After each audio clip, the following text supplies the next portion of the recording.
something. Anything, please. Get a project done, you piece of shit. Okay, at that point, yes, that point it's toxic. If you're saying you piece of shit, okay, yes, that's toxic. But the thought is a very reasonable one to be like, yeah, could you please finish a thing? I get you. I'm right there with you. I'm right there with you. Oh, shit. Did we pull the boss? If we didn't pull the boss, I might actually want to just go save. If we can clear, like, all of these assholes out... Alright, we don't save here. But we can kill some of the rats over in this pack.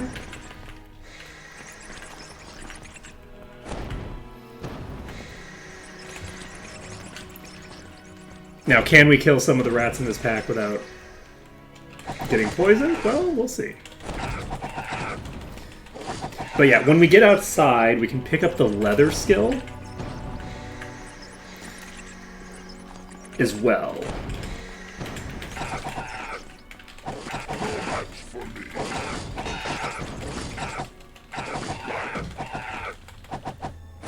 Welcome to the chat room. Did I get disconnected for a second?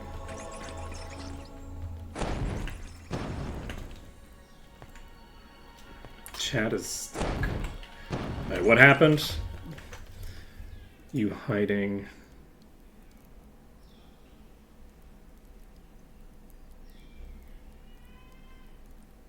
I've been gone for 5 minutes?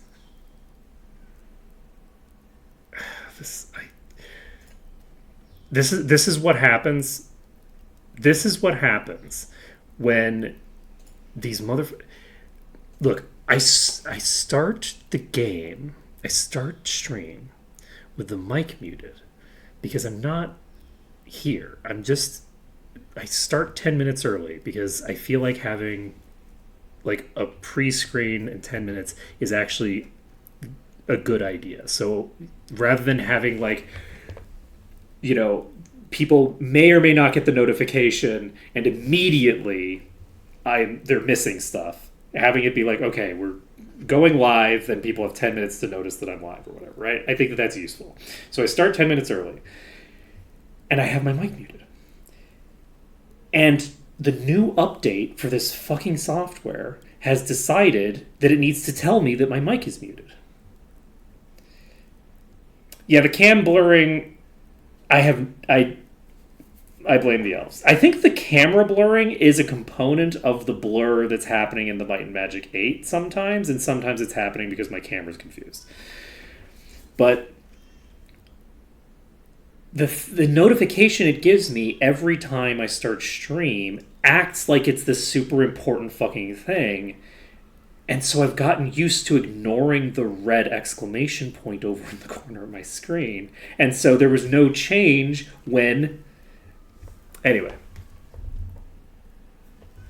Yeah, there's a couple of different ways. When Twitch starts deciding that nothing is changing on screen and everything is fine, so we can just blur everything into a mess, because I'm playing Might and Magic and the same texture is repeated every 4 inches. So when I'm moving, the game, the upload feed thinks that I'm not moving or whatever. So that dynamic also affects the camera. When it does that, it affects the camera too. So you get weird screen tearing of the thinger. The camera also can blur sometimes on its own. Sometimes I go like in and out of focus on the camera on its own. With regards to the motion blur with this game specifically, it's an issue where what's happening is some weird issue with Might and Magic specifically. Like, I don't have blurring problems with games that are way more intensive than this one.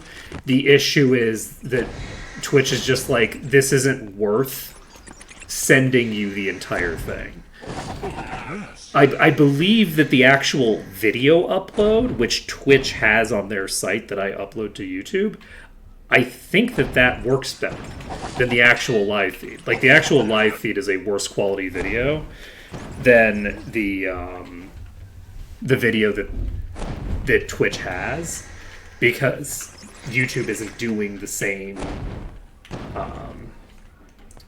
whatchamacallit thinger.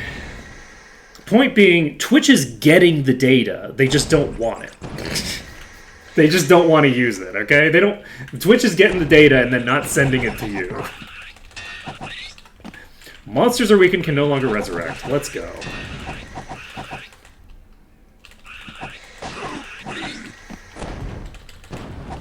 Okay, well, you ruined my joke by not killing me, but okay. Because I was going to make the joke of, oh, I guess I should have just gone, as I said. But, you know, it's fine. It's fine. And look, you can also just ruin the joke. It wouldn't have been as funny the second time, but at least it would have existed, and now, like, it just doesn't exist, so whatever. It's fine. We didn't need it. We didn't need it. We didn't need it. We're going out. Okay, so we've basically got the Temple of the Moon cleared now, right? We can leave and re-enter the Temple of the Moon at will. All golden. They haven't done any weird changes where I can only exit and enter the place once, have they? Have they changed anything with regards to that nonsense?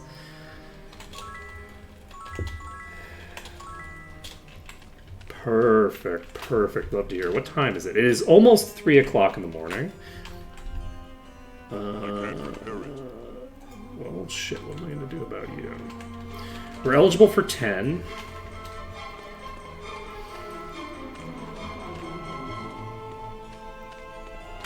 Why can't you repair this?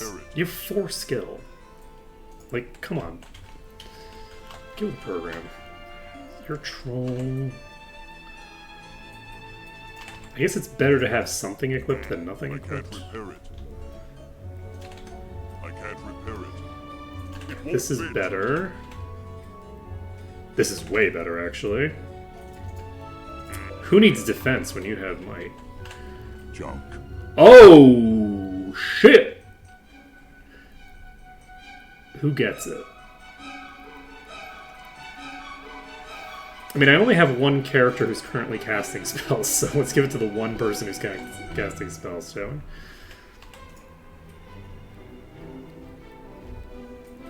You could sell it. Okay. So we're saving under danger. I should have probably saved under dungeon, but that's fine. We can head to the... We can't head to the inn, because it's too late at night.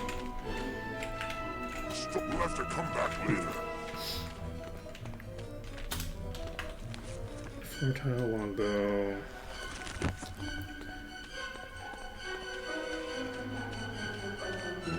Did I not turn in the contestant shield and stuff? I guess I didn't. It's fine. No biggie. We have haste. Let's just go in and kill that leech. I'm going to save under this file.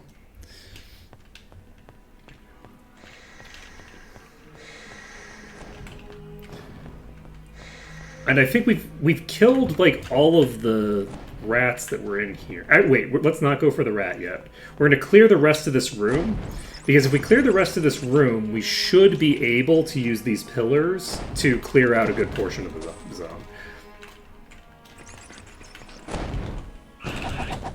When I was saying that we're basically done with this place now, it wasn't just because we can go out and save between pulls. It's actually also because we've now mostly cleared the one room that allows us to clear everything else pretty easily. So this room with these pillars is really, really good for clearing out all of the terrestrial critters, and it also works pretty well for the flyers as well.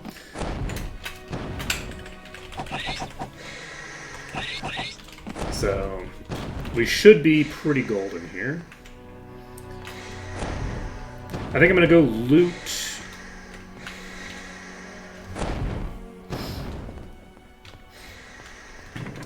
the joint. We're not gonna fight them yet. We get our second hat.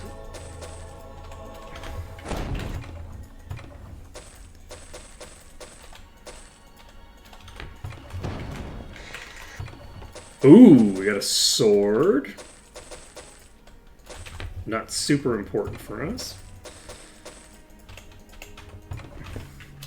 Okay.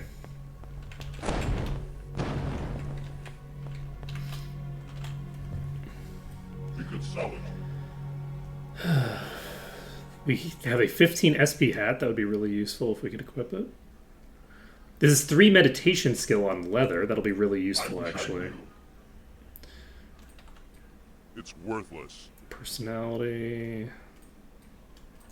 And antique. I like the fact that it's antique. We're popping over here. What time is it? Okay, it's not 6 o'clock yet.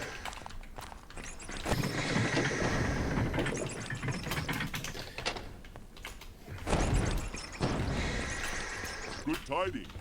You'd better watch out. You better not cry.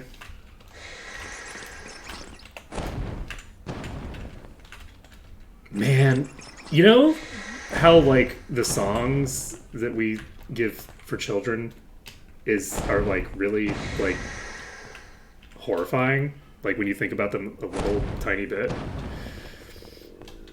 You better not cry. You better not be visibly emotionally distraught, child.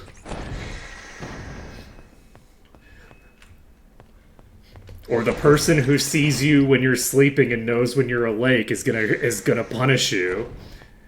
Like, pretty fucked up, right? Like, what a crazy song. How old is that song? I think that's got to be a modern song, right?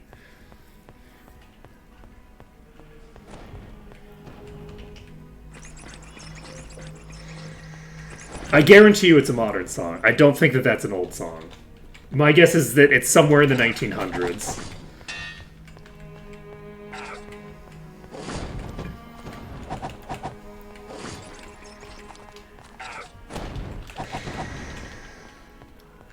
The reason that I am pretty confident on that is that in the 1900s we like actually got worse at raising children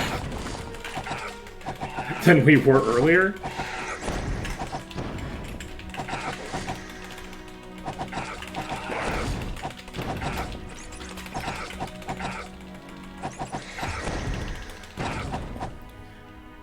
Yeah, we got the leech here. Unfortunately, it's too short.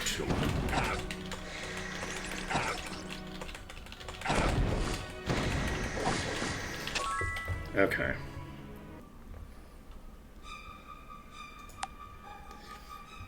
Is that some Krampus song bullshit? Okay, I didn't realize that we had that many in that pack. That's concerning. But that's okay. We'll try to pull the rest of them and not pull the boss. I thought that I had pulled most of the rest of them already.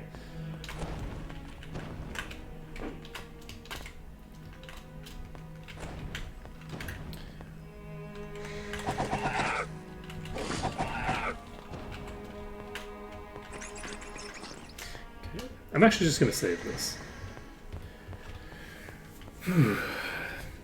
Pop out, we save.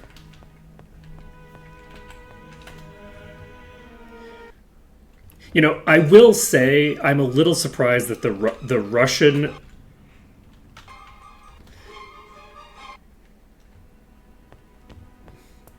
The Russians having a song where someone else eats their children instead of the parents eating their children feels almost, like, kindly.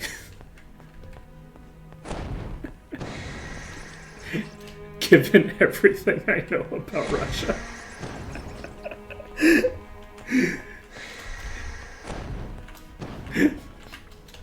See, I would expect the song to be like, we eat children who are, you know, emotionally distraught in this household.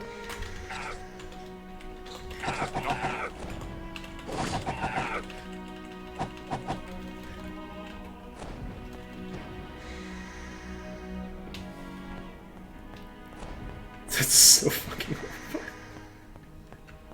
horrifying. Look, I'm not gonna lie, it's not really that different from the American versions, right? Like, it's not that different. It's pretty similar.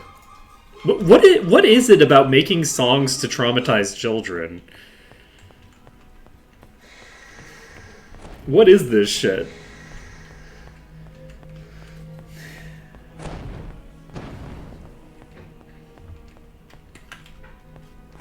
How old is that song? I'm curious. I'm curious how long we've been, like, deliberately traumatizing children as, like, a lull with our, songs that we sing them.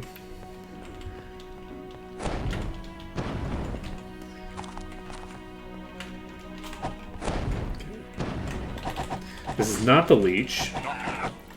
The leech isn't here yet. I assume this is the leech. Yes.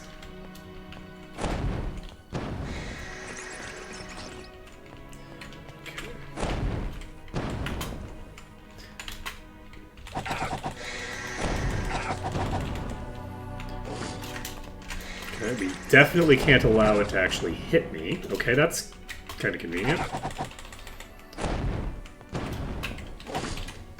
Okay. Well, it hit me.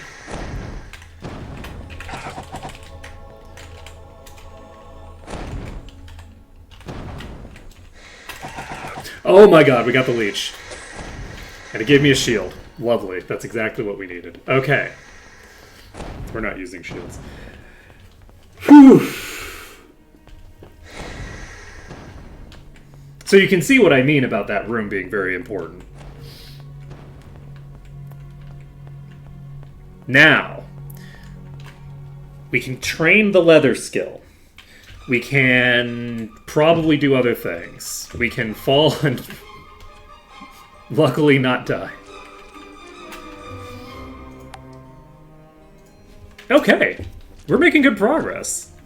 It's only been like an hour and we've already gotten through the first thing. We've only died 40 times. That's not anything true. you want? That's not true. Thanks a lot.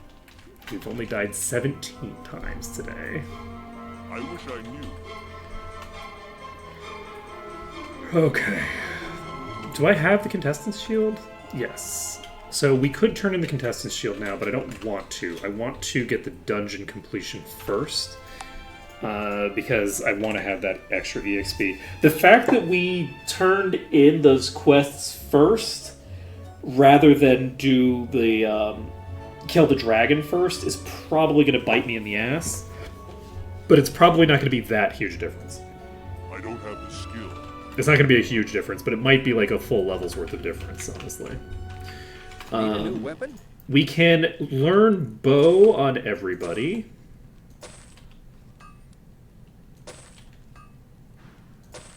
Thanks. You're the knight. You can also learn spear. Need I'm a going to new learn weapon? spear.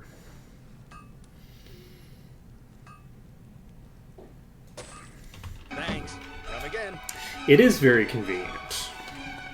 Need them stat sticks. Right away. We're going to waste a little bit of money, even though we know for a fact that money is tight. And endurance and accuracy. We'll just slap this on you, I guess. Just give myself a little bit of extra durability. I don't have the skill. What other skills did I need to pick up? What are the things that I need to pick up? We have arms, we have regen. We have leather and axe. I think that's all we needed on you. I think we already picked up all the secondary skills that we need. We'll need perception at some point, but we don't need to invest in it now. Let's see. I need to get one of these to 12. Plate.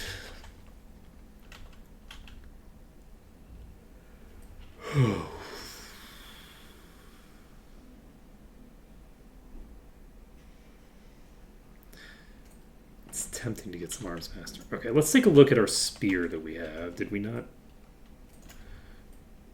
Okay, this is a 15% power drop. Which, oh, we don't need, because we do have an axe on everybody. Okay, well, I didn't need to pick up the axe skill there. I could have picked it up later. Most characters are just dual-wielding axes. The knight has a spear in their main hand because that allows us to get the spear debuff.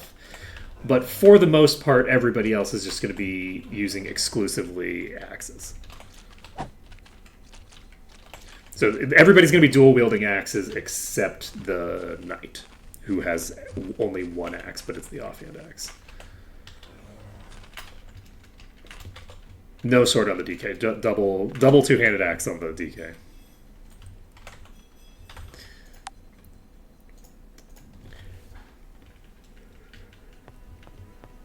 No, I got the Paladin because they get Master Axe. They get Master Axe, which means they can dual-wield two-handed axes. The reason... Nope, no Troll Mace either. I wasn't terribly, happy with the DPS that I was doing on my Troll when I had them using a Mace. And, this is a party that is mostly going to struggle with crowds more so than single target anyway. So... Oh, right, I already looted these, didn't I? Okay. Wait, did we kill everything except these guys? Are these guys the only ones left? I'm gonna go check that rat hole over here.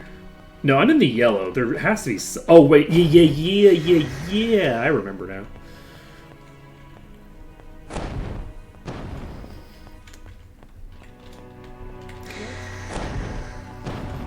Yeah. So we open this door. Incoming.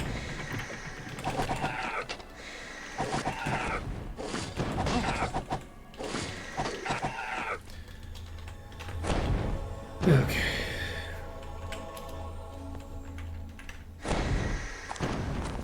Yeah, the only reason that I'm allowing the knight to use a spear is that it undermines the DPS of the entire party to not have GM spear on a physical party.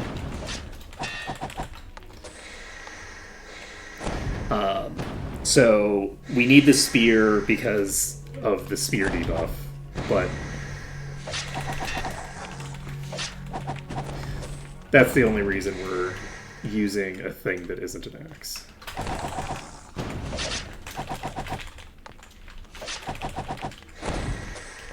Okay. We're still in the yellow. Oh, right, all the spiders. There's been... I think it's specific to Ma, but they have added a group of skeletons into that room.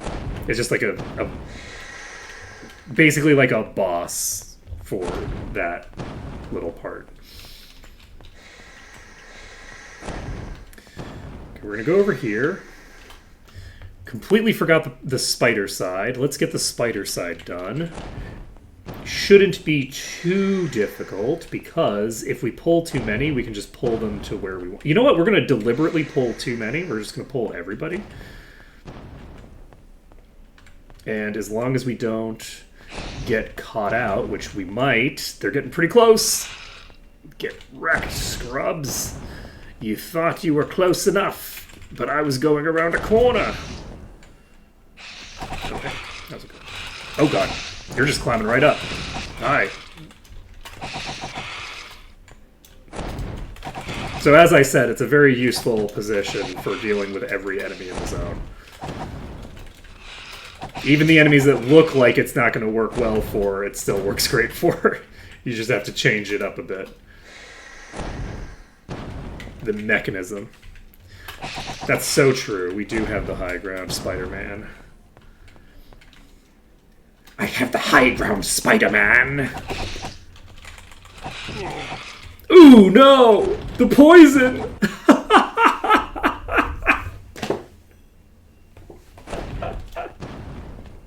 I should have kept the high ground, huh? The only attack that lands in that entire time. The poison isn't greater than the high ground. I abandoned the high ground to go chase after that one.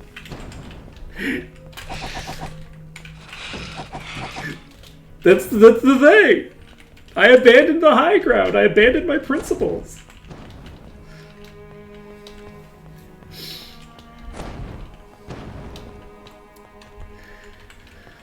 I killed the entire frickin' pack with no problem.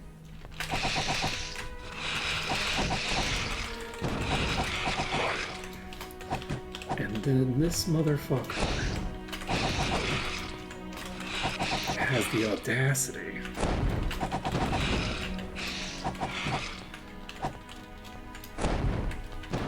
Okay.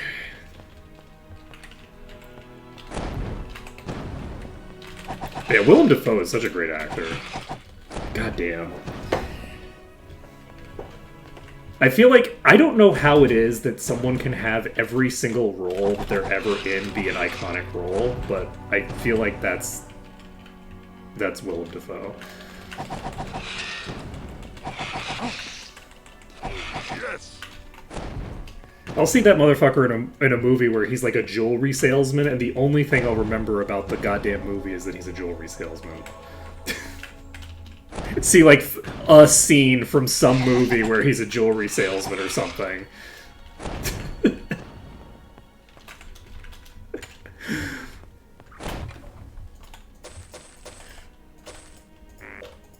It won't fit.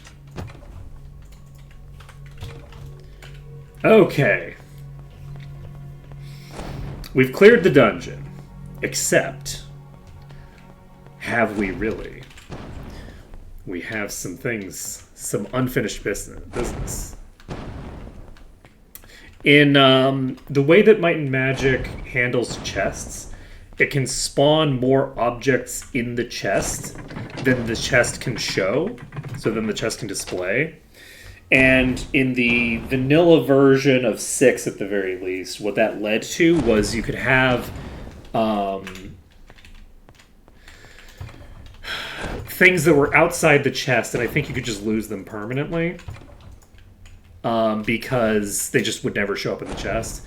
In Greyface, you're given the option of whether the extra items will go into the chest afterward, or whether you're just going to say only a certain amount can fit in a chest and it will only spawn that number into the chest. So I believe the Greyface has like 2 different options for it. Hello. I'm going to go ahead and keep my hat.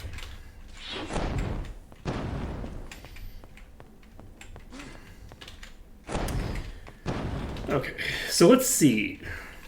Maybe I should have used the bed. Ooh, I maybe should have used the bed. Nah, we're fine. We fine. We got another large shield, and hey, we got a longbow. Let's see.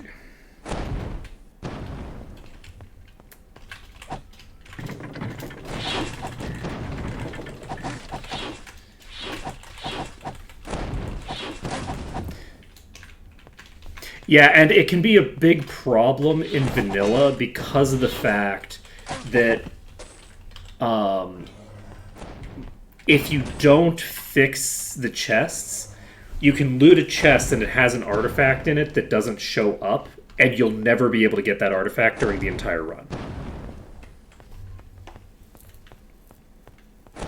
I'm actually not sure if they have a a thing that prevents quest items from getting disappeared by it, actually. It's possible that quest items just spawn at the front of the chest no matter what, but I don't know. Because I don't think it was intended behavior. Like, I don't think that it was intended. I think that it was unintentional. So, I don't know if they had anything to accommodate for it in vanilla, because I don't know that they knew that it was going on. If they knew that it was going on, they probably would have fixed it.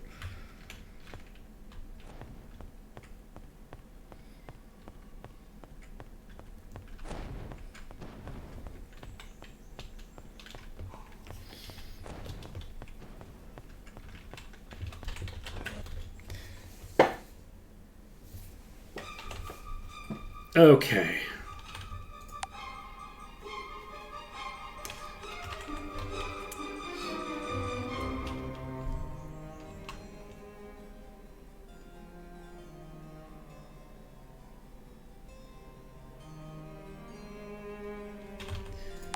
Gotcha. Alright, we're saving the game. We're going down here. It's so crazy to think of Greyface still being, like, active. His Grace, Lord Markham. It's Duke of the Western Lowlands. so impressive.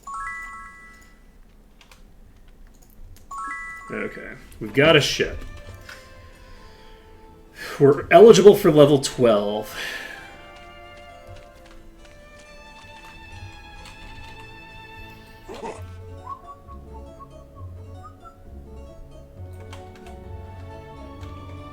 Junk.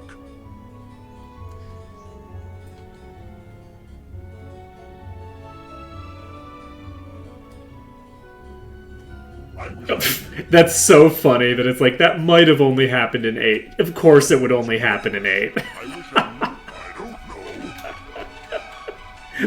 know. Might and Magic 8. It's so cursed. You know, it's not a surprise that Might and Magic 9 ended up being so cursed. Man, I need to do another run of Might and Magic 9. That's a thing I need to do at some point.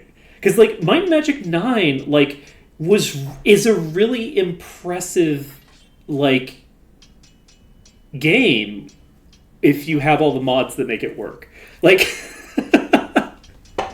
like, the framework for it was great. They had all this great stuff going, and then they just got absolutely screwed by, you know, capitalism. As is always the case.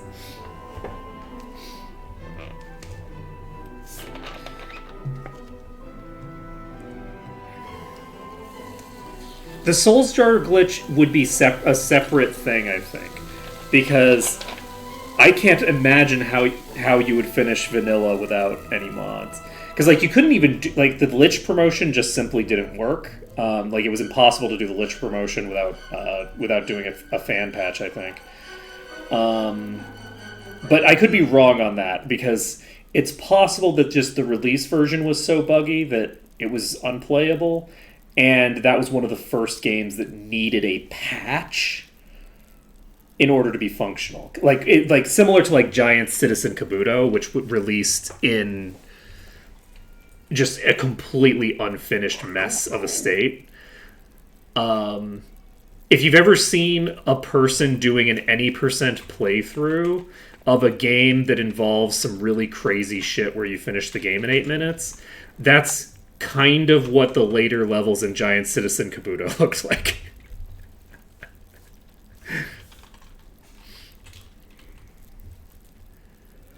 Let's see. But yeah, I remember playing Might and Magic 6 back in the day, and there were a bunch of like chase sequences that just wouldn't work. There were just like NPCs would disappear. Like it was such a buggy mess. But, like, when I look at games these days, they're all so simplified, and it just makes me sad. It's beyond me. You don't have water. games used to be more complicated. Like, this used to be like the casual RPG. Like, this skill system that we've got going here, this used to be what casual RPGs looked like. Like, this is not like a hardcore number crunchy RPG. This is like the low tier of number crunchy, right? Yeah, exactly. Like, it's a nice casual thing you can just jump into instead of like, yes, well, in order to be able to level up from level 1 to level 2, let me pull out my spreadsheets and figure out the optimal thing to do for my wizard. Okay, my wizard needs to put a point into dexterity at level 2 because otherwise I'm going to permanently destroy the character. And that's not necessary. Okay, are we going to just go out there and get expert merchant? Are we just going to go crazy? Are we going to play Might and Magic as if it's an open world game?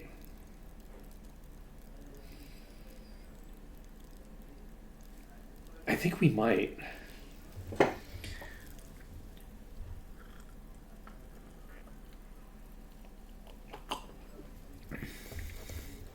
Look, it's not an open world game the way I play it. It's not the way I play it. It's a very specific linear progression. Let's see. It's a prison. Exactly, it's a prison. Let's see, the best kind of prison. Oh. How much does it cost to level up? It costs, what, 25 grand for expert? For the first expertise? See, this is the problem, is that now I'm like staggered for choice. Like, where the hell do I go from here? Do we do the thing that everyone says that I should do, which is hyperfixate on the merchant skill and get the merchant skill up first? Is located in Harmondale, a peaceful village on the I've had so many people tell me that you have to get merchant up. I've had so many people tell me this. Being the lord of this estate, there are many responsibilities as well. Public safety, for example. And I almost forgot. Goblins have taken an interest in your new lands. I'm sure brave adventurers such as yourselves will have no trouble. Yeah. We won't have any trouble with nobody because we're just so friendly-like. We could sell it. Oh, this is a letter for me. Oh, am I supposed to get this letter here? Okay, buddy.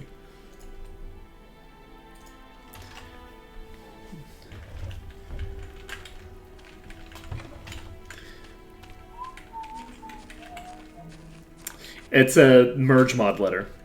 It's basically to talk to It's worthless. Verizon or We whatever could her sell name it. is. It's worthless. Verisimilitude? That's not how you pronounce that word. Verisimilitude? Did I pronounce it correctly the first time? I don't can't think so. repair it. How did I... I've forgotten how to say this word. Verisimilitude? I'm only now realizing that that's a complicated word.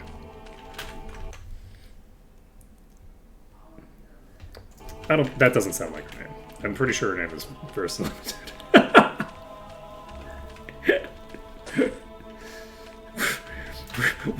Where's my brain go? How do you spell this word? Give me a second.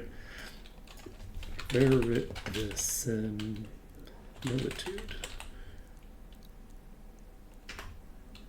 Verisimilitude. Did I say it correctly the first time? And I've just been like, I think the word that I've been saying over and over and over again.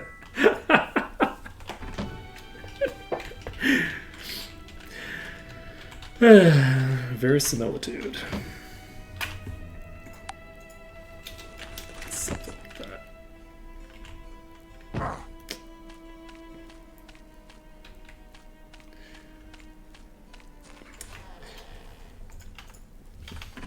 It's like I believe unless I'm like completely fucking it up, it's like the internal consistency of like a narrative or whatever, right? So it's like keeping things like narratively on track, which is probably where the word sim is coming from in there, but unless I'm thinking of a different word. Why am I struggling with this word so much today? It's the appearance of being true or real. Okay, whatever. So the basic gist of it from like a practical perspective is to make it feel like this could be a reality. It doesn't have the rules that reality does, but it has consistent rules that make sense, right? Like the dynamics of it are such that it's like, oh, okay, you know, like that checks out given what I know about this like setting, this world or whatever, right?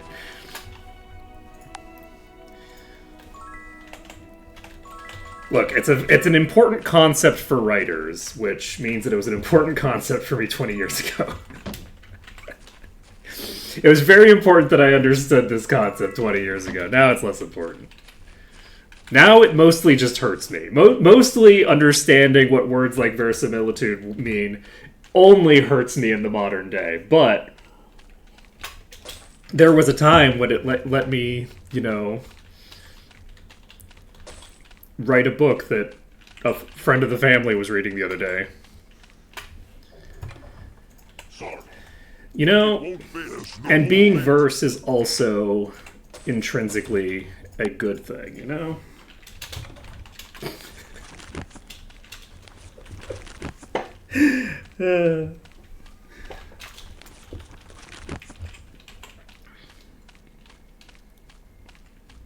We are going to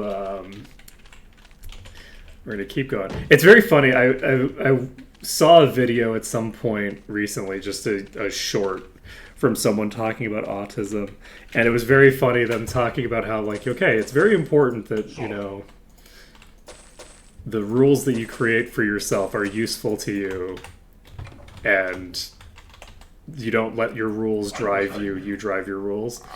And it was just very, very funny because I was like, I felt so like personally attacked given my entire stream persona.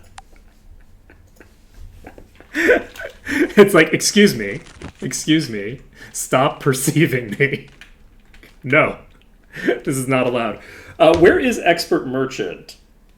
Is Expert Merchant... Oh, whoa, I might have rubbed that a little too hard. My left eye's been really sensitive the last couple days. Tularia. Do we want to... I guess we should probably wander around here at least a bit, explore around here a bit before we go too crazy. I don't think I want to go to Stone City yet. I also don't think I want to necessarily do this entire zone before I, you know, do anything else. But I also don't really know what else I need to do other than getting Thinger. Well, that's the thing, is that we've established that I'm a rule-breaking rebel. I'm a rebel without a cause, you know? With a devil-may-care attitude.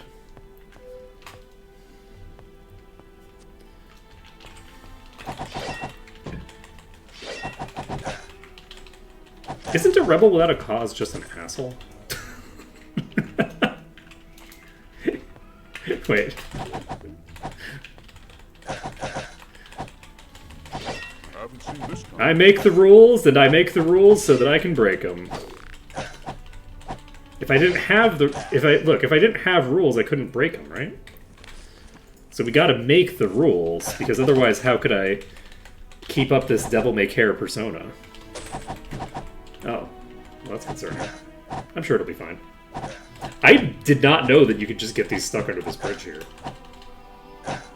Like, it's not perfect. Like, obviously a couple of them came to me, but, like, that was pretty rude of them. But, like, that worked way better than it had any right to.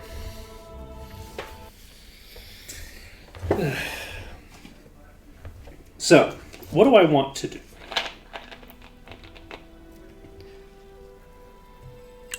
Like, I'm actually curious, because I do feel like I'm tempted to break with the rules of the run immediately, just to,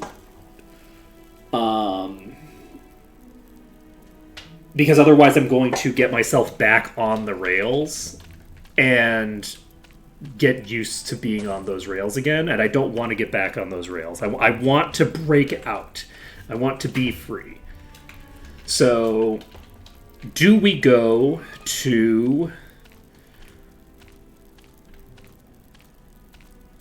We could go to Might and Magic 6.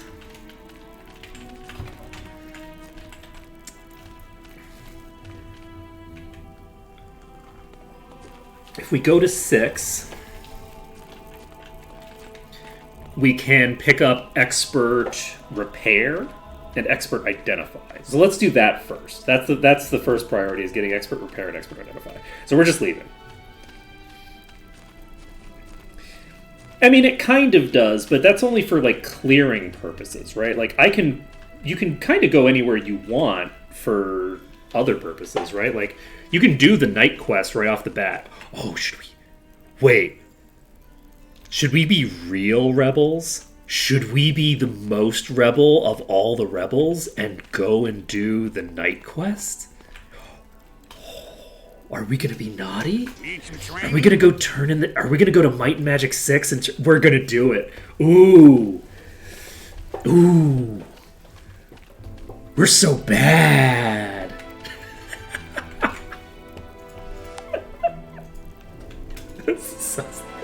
Look, look. Sometimes in life. Hello, come on in.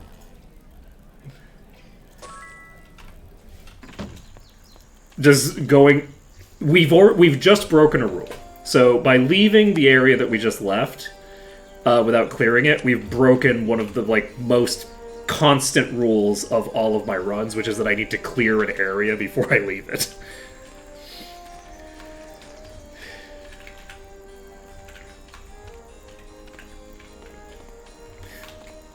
Yeah. So this whole thing, this is all, like, new territory. We're going wacky mode with it. We're gonna grab the Elemental Guild membership. We're gonna grab this. We're not gonna talk to you about your daughter, because if I talk to you about your daughter, then I'll feel responsible to go help. Look, what I don't know won't hurt her. She'll be fine. The timers only start when you learn about people's existence. Until then, they don't exist. These are good lessons. Okay, now, we can save the game. We can save the fact that we're naughty. Natty? Ooh! That has a really strong secondary effect on it, actually. That's going to be potentially very valuable for me. So crazy. It's gonna be so... We can pick up the two-handed sword. It might sell for a bit. We can pick up the chest over here. Wait, disarm isn't here, but disarm is an Iron Fist. Disarm is an Iron Fist, so we can still pick up disarm soon. Where is the identified person? Upstairs here, I think.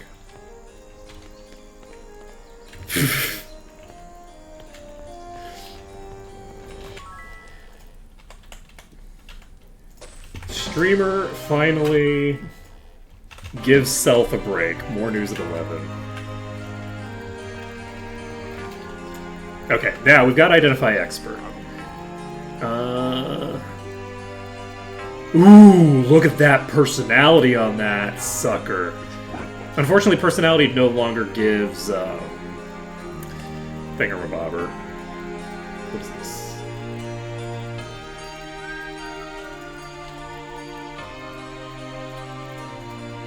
Wait.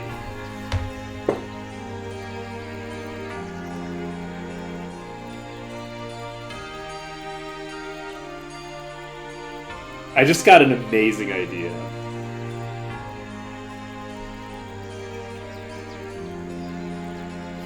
So, you know how in all of my runs, my druid is always a poor creature who never gets promoted? What if we started doing druid promotions? I guess we can't speedrun the Might and Magic 7 druid promotion, because you need the priest promotion to get that done. But we could, if we go to Freehaven, we can get the temple cleared out, and then we could literally just waste a month and a half, or however long we need to waste. When is the first solstice? We have a shaman. Shaman is druid promotion line. So we could do the first one, and then the second one we just have to clear one dungeon for, and we can fully promote a druid right at the beginning. In Might and Magic 7, you need to do it, because you need the map, because one of the things is in Evanmorn. In Freehaven is where the other one is. We don't need the priest promotion for 6, but we do need it for 7. So, wait, how high level will that be? That level will probably be, yeah, druid in 6. We just need to clear the Temple of the Snake. It's not called that. It's Temple of the Moon.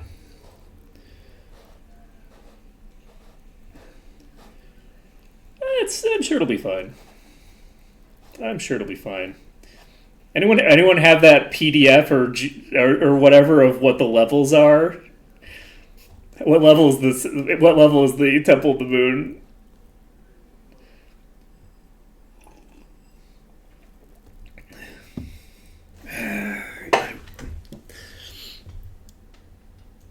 Let's find out. It's probably under guides. Okay, so Temple of the Moon. It's the Grand Temple of the Moon. So it's level 314.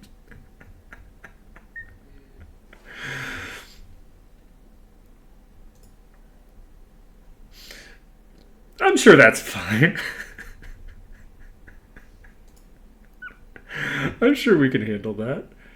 What level is... Oh, Harmondale is supposed to be level 30. Oh, shit.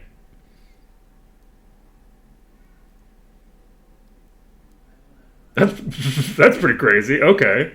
No wonder those things were killing the shit out of me. Okay, yeah, that checks out. That checks out.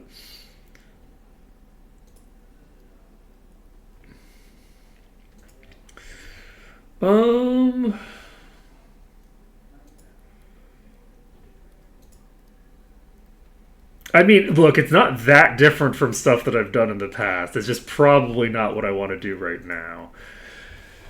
So getting to Freehaven, the enemies in Freehaven are level 132, which is pretty fun. If I'm looking at this list, what's the cheesiest bullshit I could do?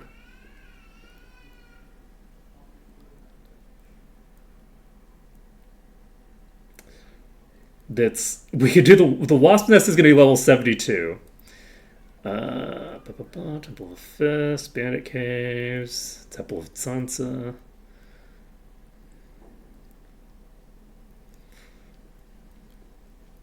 I don't want to do anything super high. Does anyone know what the limit is on level? Like how much, like the experience bonus that you get for killing things that are higher level than you maxes out at 3 times. Does anyone know how many levels above you it has to be to get triple experience from it?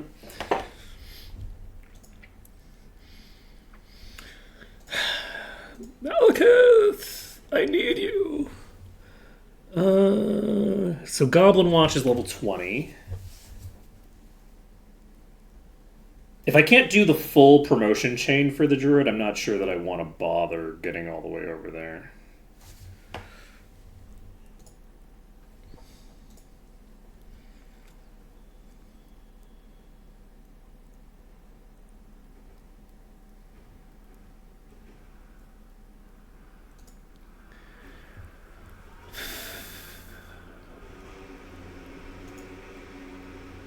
I'm not going to be able to do the second promotion for Drew. That dungeon is not something that I can cheese my way through. But I could do the first promotion, no problem. The first promotion is I just need to get to an island. So I'm not sure that I would bother, but it would get me the knight promotion as well, which is a promotion for both the knight and the troll.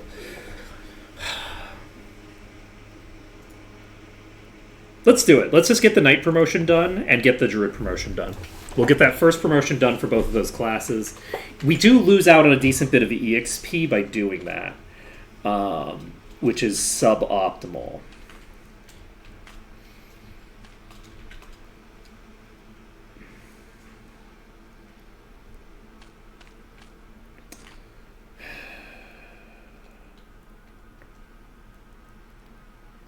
I'm a little bit concerned about losing out on that quest experience later on, but I'll probably just hold on to it forever anyway. Let's just do some promotions. Maybe we just do promotions and don't turn in any other quests for a while. That's actually not a bad idea. If we just do... Oh, right, I can actually probably fight you all, can't I? We don't have enough food.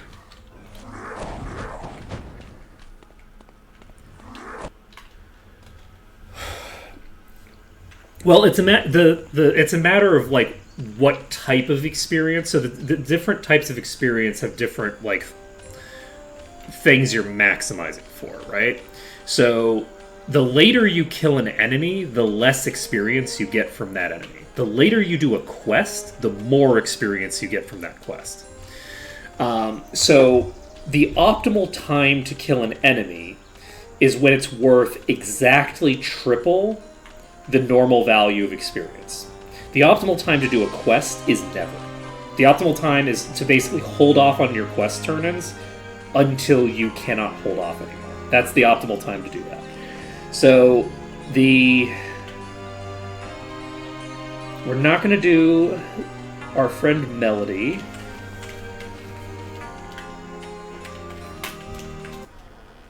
Well, the goal here would be to be always doing something that is substantially higher level than me to just get the EXP boost, but not go for things that are so high level that I'm being wasteful with it. Where's the repair person?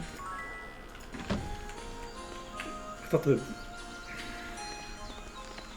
Well, it depends. So what we're looking for is something that gives exactly triple EXP, and I don't know what the formula is. I actually am going to ask Malekith about this, because this is something that is relevant to the way that I want to organize the run.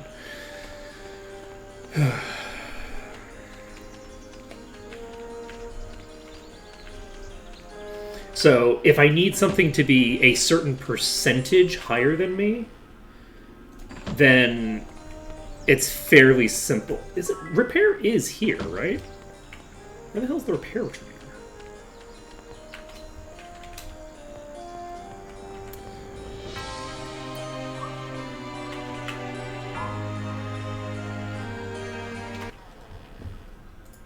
Who are you? You're a learning trainer that I didn't even know existed. I knew there were people up here. Oh, there's an alchemy expert here. Let's see. That's great. Thank you for asking about that. This is actually swordsmanship.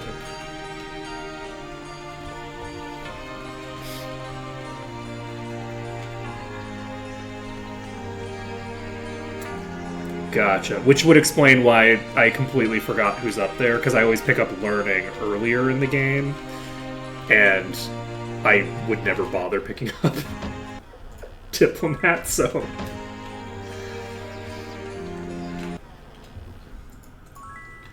I guess I could get... Should I get Nikolai moving?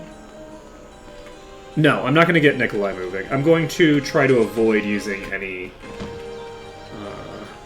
thingers. Where is the expert trainer? It allowed you to interact with people that you otherwise couldn't because your reputation was too bad. So it would basically be like a skill check to determine if a person would talk to you through a bad reputation.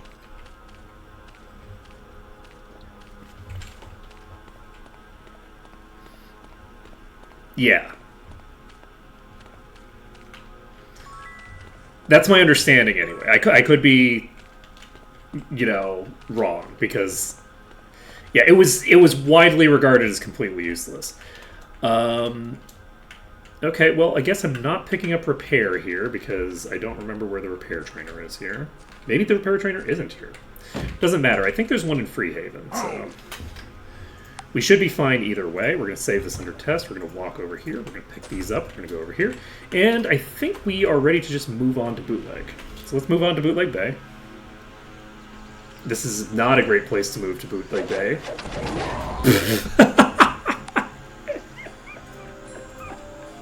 Let's walk straight into a pack of enemies in Bootleg Bay. Wait a second, wait. Wait a second. Let's see. Ah, Mist and Silver Cove. Well, luckily we are going to Silver Cove. I'm a little... Oh, shit. I need to close the window. 1 second.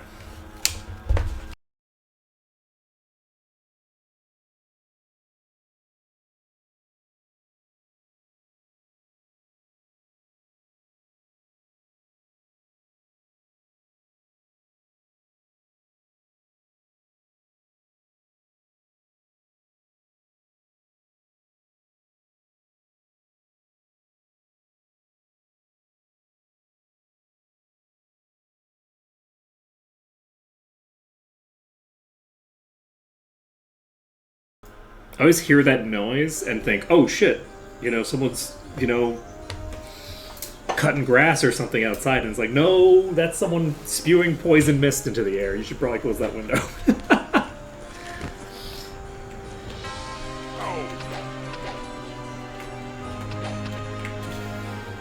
Dengue is serious business. Okay, we did in fact die instantly. I need to figure out a place that's safe on both sides of the border here.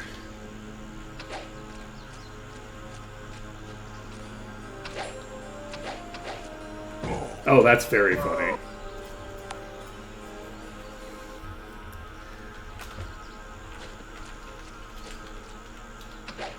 Oh, I was already in hostile range. Okay. Uh-huh.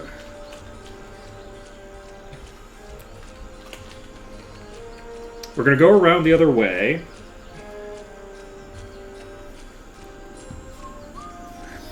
Well, my assumption would be that they had intended for that stuff to have more utility, given the fact that they bothered to implement the mechanic in the first place, right? Like, the whole, like, beg, threaten, etc. mechanic is almost completely unused. Like, that's not a mechanic that people interact with. So my assumption would be that it was probably originally intended to be more developed, and they just didn't.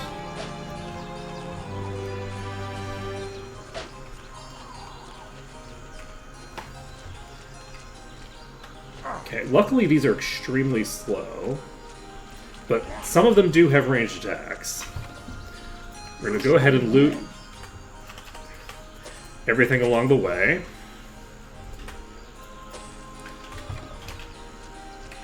We're going to hope that we can get in the green. We got in the green. Saving under danger. Because we can't necessarily get back, so...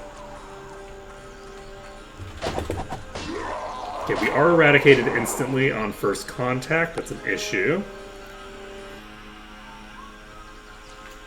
So we need to basically, because that's a fanatic, right? That's going to be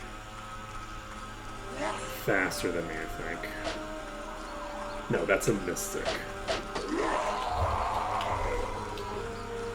No, yeah, that was a mystic. So,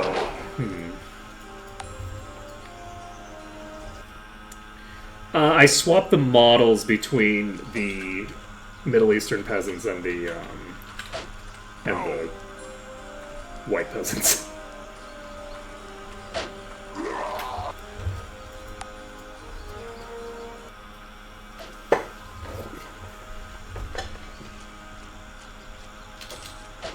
Let's see here. It's a whole thing. In the game files, I'm fairly sure that the original intention was that there were going to be like 4 distinct groups of peasants that you would have in different towns, so different towns would have different peasant models. And somebody said, this is crazy, we don't have enough space on a CD to waste space on 4 different types of peasants, make them enemies. And so they did. That's my interpretation based off of what they're called in the files. They're all called peasants in the files.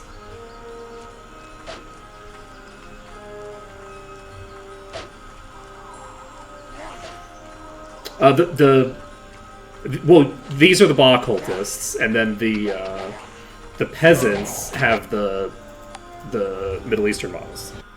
So the models that used to be Ba cultists are now just walking around town. I did remove the cannibal model. The cannibal model, well, not remove, but I swapped it with the merchant model, which means that in all the towns.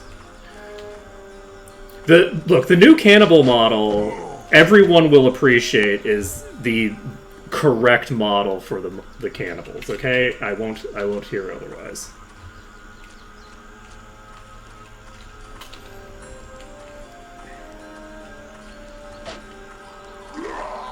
You know,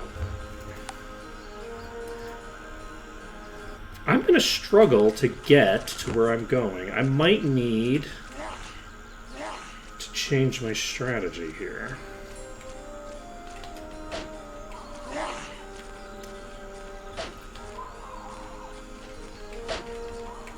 Could you stop? Like, jeez. Hello. Oh, actually, it looks like, so yeah, they added the merchant models in Ma, so it's not just the Middle Eastern model being shown. I say Middle Eastern because it's Emmy is the titling on them.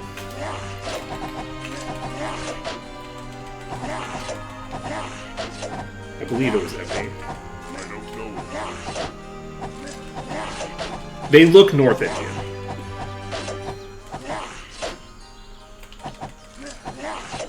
I don't know it. I haven't seen this one. I don't know. I've never seen it. I don't know it. They look Northeastern, but they look North Indian, but they also are named assassins, which is not a North Indian thing.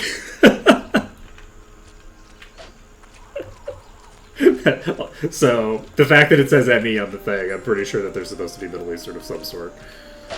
Okay, so, we did in fact fail to get the kill there. We're gonna die. What do we want to do here? So, I'm now realizing that getting to where I'm trying to get to is actually going to be harder than I anticipated, but oh wait, I can just... I can take public transport.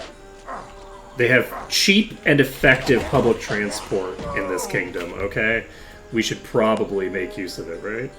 Let's reload to Castle Iron Fist, because that is right in town. It's 5 p.m. Come on in. Enjoy your stay. It's 6 a.m. Welcome aboard. So this goes to Mist. We could pick up Repair in Mist if we want, but this doesn't get us really any closer to where we want to be.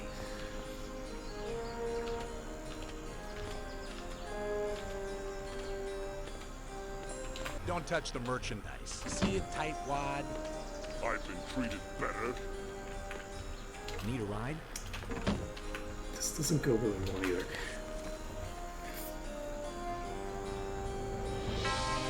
I'm trying to think of how to get to that northwest corner without going through a bunch of enemies that are going to kill me. And I'm coming up a bit blank here. I could hypothetically just kill all of these using guards. But that isn't really what we're intending to do. Well, the horse won't go to Freehaven. I don't remember what the travel things are, but the horse won't go to Freehaven until you've already been there on foot. So I'm trying to remember where we would even go to that would get me closer to Freehaven. Because you can't get to Freehaven or Silver Cove until you go there on foot. Yeah. I don't know. It's a very weird vanilla thing that they put in for some unknown reason.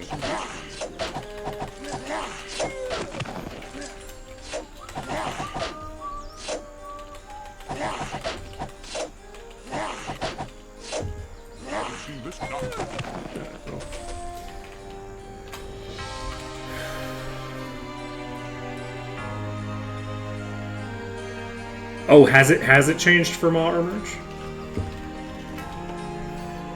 It's specific to Freehaven and the place with the auntie, the druid auntie. It's not called Ivory Coast.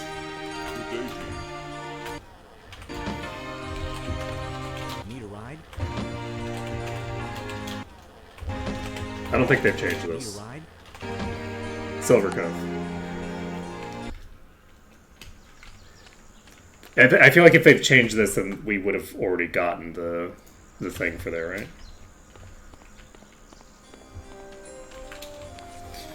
So we could try going to the far east side here, or we could try going via Mist to Bootleg Bay. Welcome aboard! Welcome aboard! Raise And the then flag and from hoist Bootleg the Bay, sails. we just try to make the trek over there. Oh, right. Those guys are just going to obliterate me. I forgot about them. Let's see. They're right there at the dock.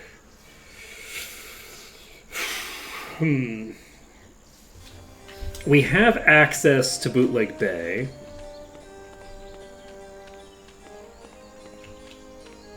You know, I will say, if we don't care about wasting a shit ton of in-game time, we could do some really crazy shenanigans. Which is dive back and forth across the border anytime we're about to take damage. Like, that's a thing we could do. Ain't no rules against that. There's no rules against anything. We can do whatever the hell we want. We're crazy.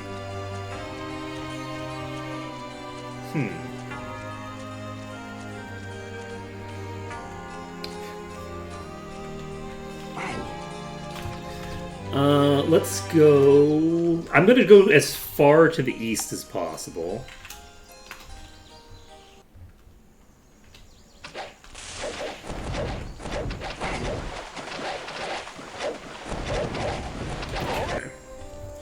I don't think that that's going to help me.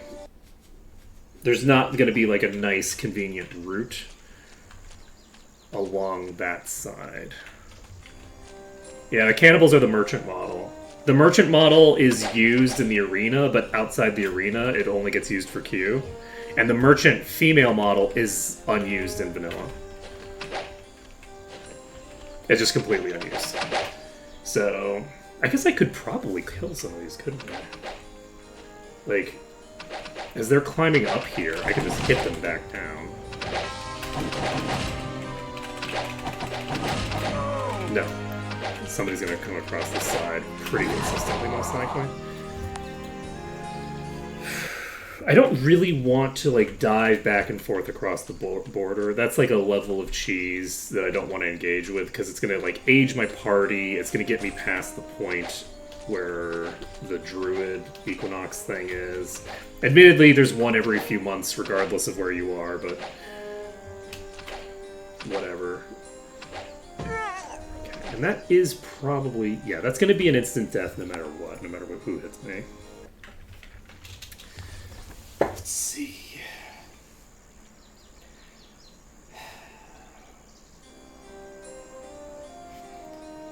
Getting here is going to be harder than I anticipated.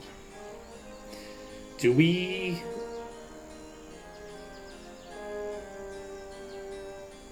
say fuck it and decide to do something easy for my magic 8 instead?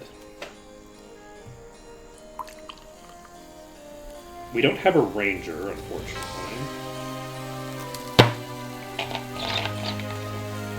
Well, we're definitely not doing one zone at a time, as the spreadsheet indicates. That's not happening.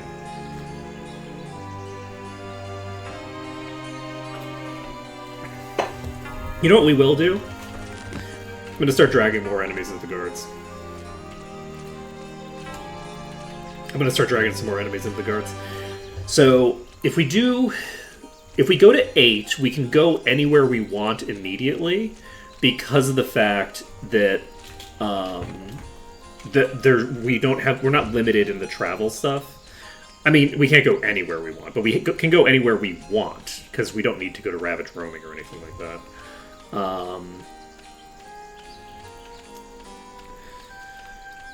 I don't have any real reason. Yeah, I don't need to go to Regna either. See, the thing is, anywhere I want to go, and I don't want to go to Regna.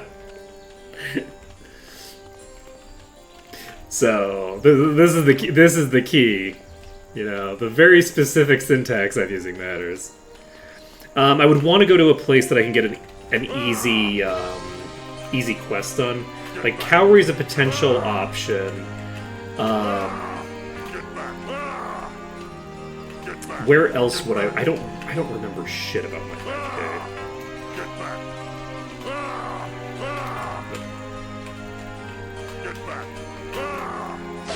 There. Yeah, like, so Cowrie's an option, but doesn't give me anything particularly valuable. Is Minotaur the promotion quest for Druid there? Because Druids aren't in 8, right?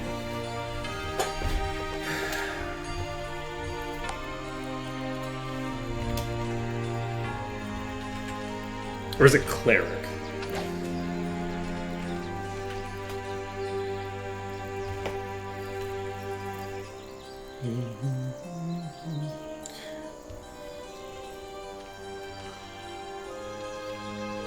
Well, those potion quests would be nice, but yeah. I do have a druid. The shaman's a druid. In terms of promotion, shaman is druid. Get back! Ah! Get back! Ah! Ah! I shouted the guy, and he moved out of the way of the arrow. God, that's a terrible way to handle this. What level is this? Give me a second. What level is this place that I have taken myself to? Castle Iron Fist is level 37. So this is probably not a terrible location to be from an EXP perspective. I can't imagine that I'm getting substantially more than triple. That's then being rounded down to the triple. It would be nice if I could just get behind cover. It would be nice if I could just, like, walk over here and hide. But it just can't be done, right? Like, there's just no way that I could hide behind cover and wait for the swordsman to engage the archer. Like, that's just not a thing that could be done. Don't judge me.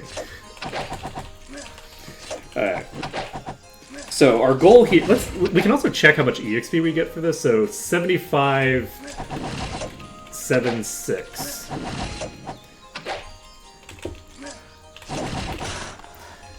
So about 500 EXP for a single enemy. That's not terrible. So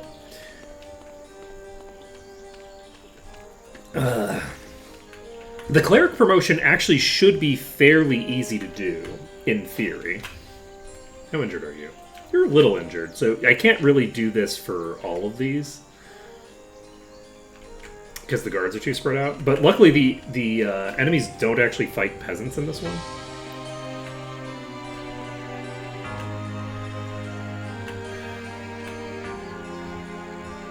It's a fairly hard dungeon, but I think it's pretty low level. I think it's the lowest level dungeon on the list, right?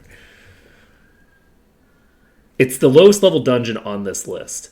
So it won't be too much more difficult than you would expect, right? It's level 20. That's not really super out of line with what you'd expect. Oh, is it not?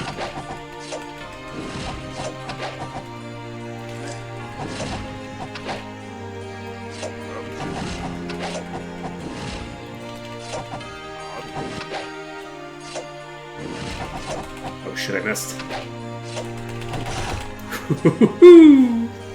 Okay. We got there. How much did we get?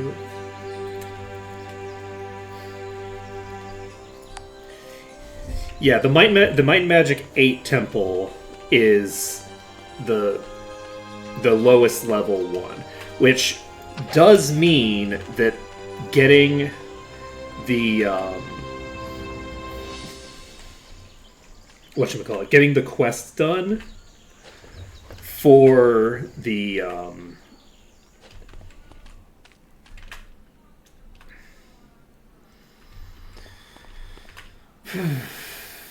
the thing should be valuable. So, to talk a little bit about if you're looking to optimize EXP gains in a situation where EXP is very hard to come by, like in this. These are so scary because there isn't an attack animation for attacking in a different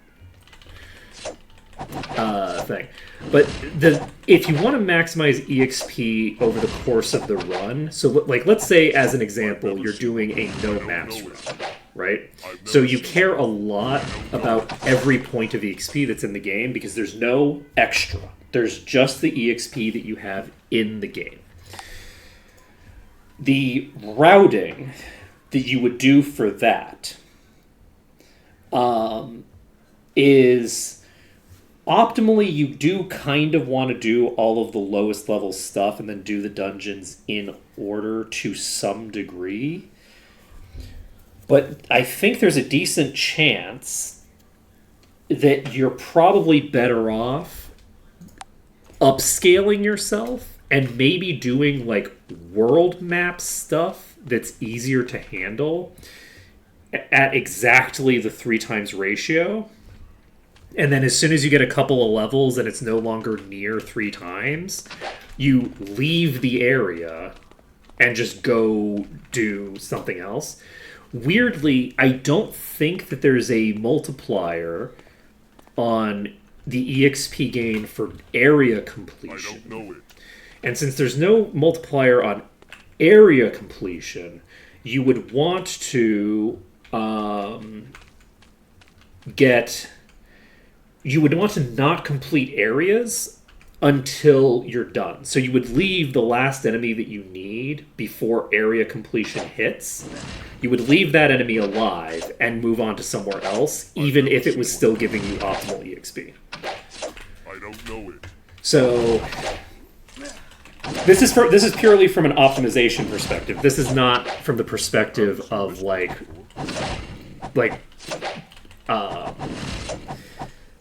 the the play desirability. This is about like if you're looking to maximize your ability to. You just killed it, which means that I need to reload. You need to. So if you're optimizing for the for being able to finish the run, basically, right? The EXP values that you would want to get would be getting the most out of each point of EXP and then not finishing areas, letting them stay where they are, going to the next area where you're getting triple XP, doing that, and continuously doing that until you reach a point of failure of some sort, at which point you go back and you start bursting through those free EXP things and doing the actual dungeons to do progression. And basically you progress as far as you can, and once you've progressed as far as you can, you go back to doing your shenanigans. I believe.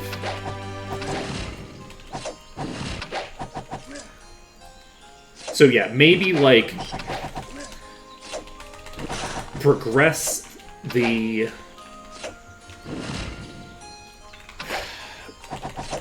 make the actual progression that you can. Once you hit a brick wall, you go to an area that gives you triple XP, you kill as many things as you can without running into a problem.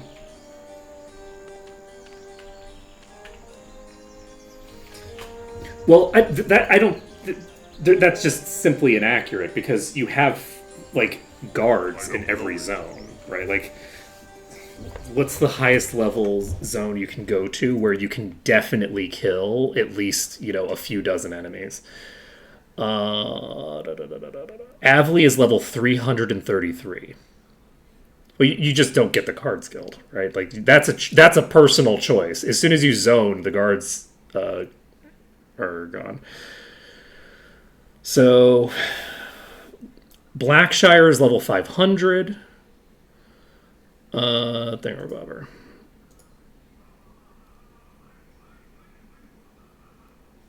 I mean, you wouldn't spend 10 hours in the zone. If you're working on madness principles, where you're talking about doing stuff that just takes a long time, right? Like whether you're grinding out attempts on a difficult dungeon, or generally speaking, in most RPGs, like grinding gets a bad rap, but if you're doing triple EXP off, like I've already leveled up. Like I've killed like 4 enemies and I've leveled up. The time that it takes to do a difficult dungeon versus the time that it takes to just level up to the point that it's not a difficult dungeon is kind of there's like no question there of which is more efficient.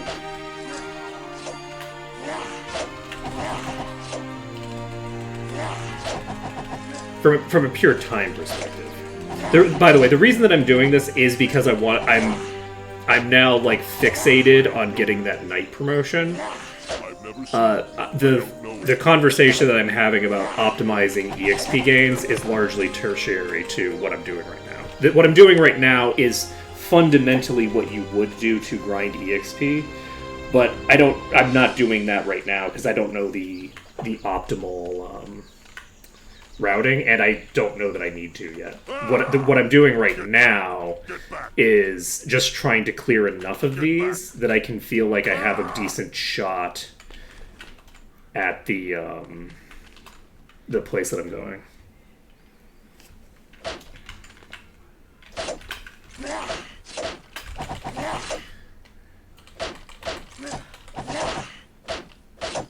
So I think I'm going to clear out the ones that it's not attacking first, like a sensible person. And then we'll... Then we'll get the one that it is attacking. Yeah.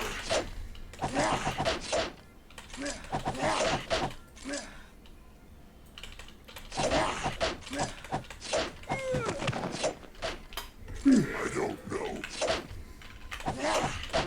I've never seen one before. We're waiting. There we go. So, if I can clear through this side of the river, I can potentially get myself an opening where I can just run straight past all of the others into a place in Bootleg Bay that I can just run past, that I can just run through. My goal right now is just to get to the place. That's my current goal. My current fixation is just getting to turn in the night quest. And I think I am only going to do promotion quests from here on in. I don't think I'm going to do quests that don't involve promotion, and I'm only going to do the promotion quests when it matters that I'm doing them. So, which direction? You're facing a different one. Fine, we can burn through this one. We don't need to pace our DPS if we're killing this one. Okay, we don't need to pace our DPS on this one.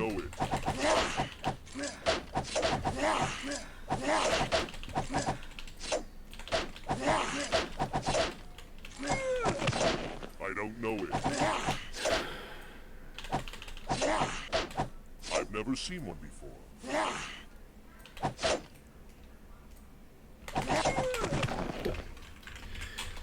Done bar. Okay. So we've cleared through a few little ones. Hey, Friday, how's it going?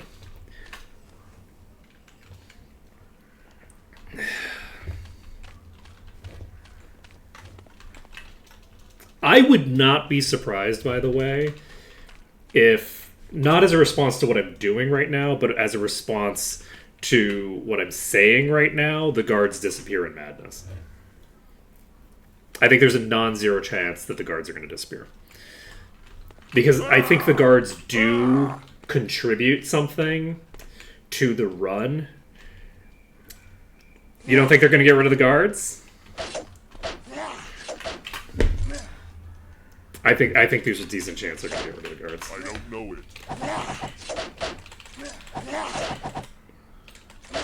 I think there's a pretty clear and cogent pathway to, like, probably at least level 600 just using guards.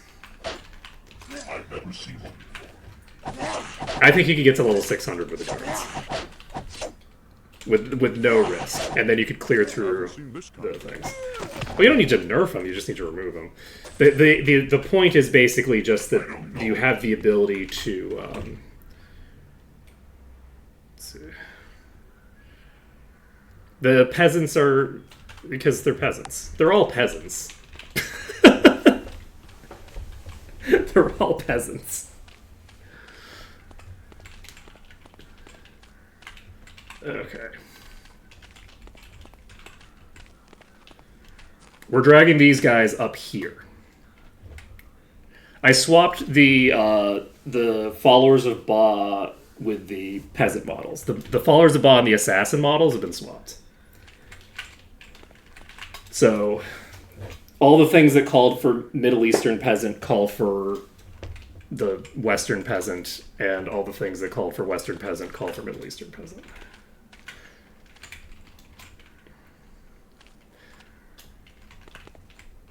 Let's see.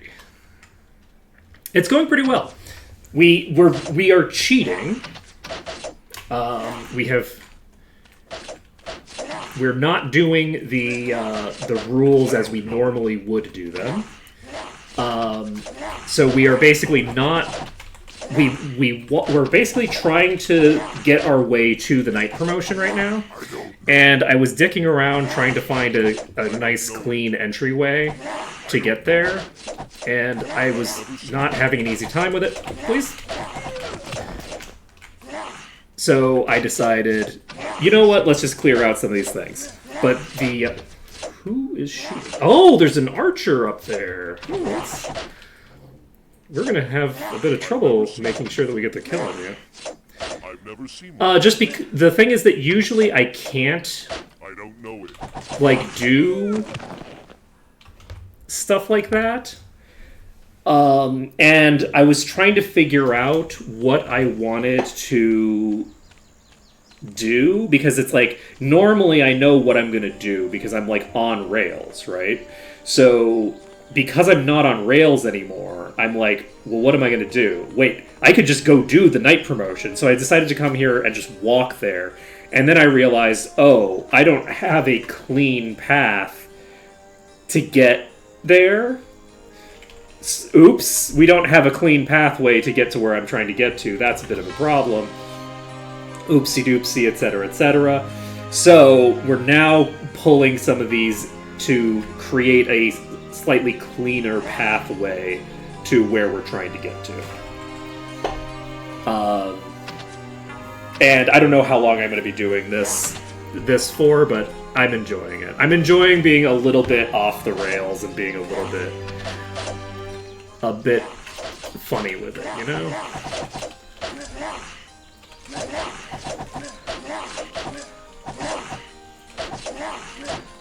Ooh, another one came I've in. never seen one Let's see. before. I've never seen one before. I don't know it. I don't know it. I've never seen one. I don't know it. And the thing that I was doing while I was doing this was discussing the fact that this could be utilized to basically just go to the thing where you get triple EXP from every enemy, and you could basically just optimize your EXP gain by getting, like, by just jumping from guarded town to maximize EXP. Well, no, I'm not maximizing the EXP right now. That's not what I'm doing right now, because I don't know how to yet.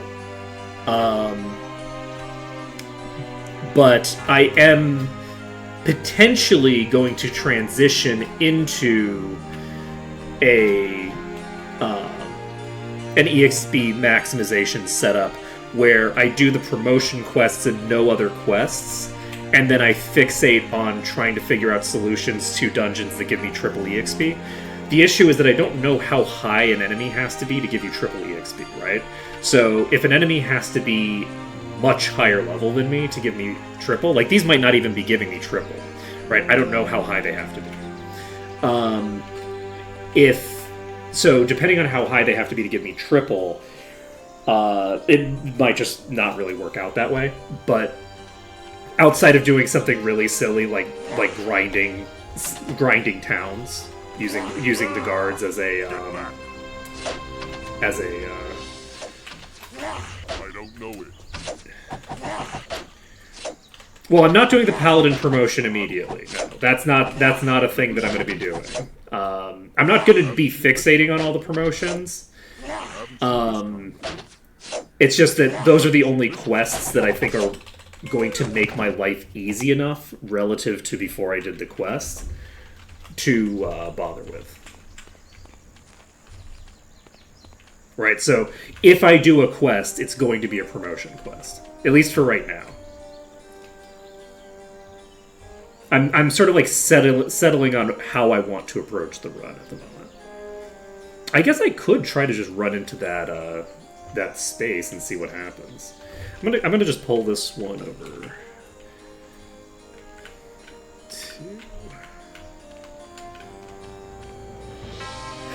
This card still has not that much EXP, not that much HP. You know, we could also melee kite this. I mean, if we didn't suck. You know what? This should count as a buff. Let's see. I can melee kite it. Come on. I mean, will my accuracy be garbage and thus prevent me from melee kiting it? Maybe. But I don't have to deal with that. I only have to get through, like, a few... It's so slow moving that I don't even need the hit stun to be able to melee kite, you know? This is a crazy thing to do. We're pulling way too many of these, but... Let's find out how the guards handle this. The more of them that we pull, the more enemies we can kill without needing to worry about the last hitting problem. It would be nice if more of these were in a convenient location. That could have just killed me right there. Looks like we only pulled the one. Hello.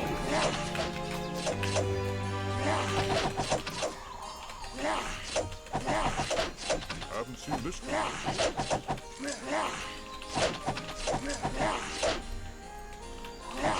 Haven't seen this. Okay, we are actually going. So 8394. I've never seen one. Okay, we got the kill, so we don't need to worry about it.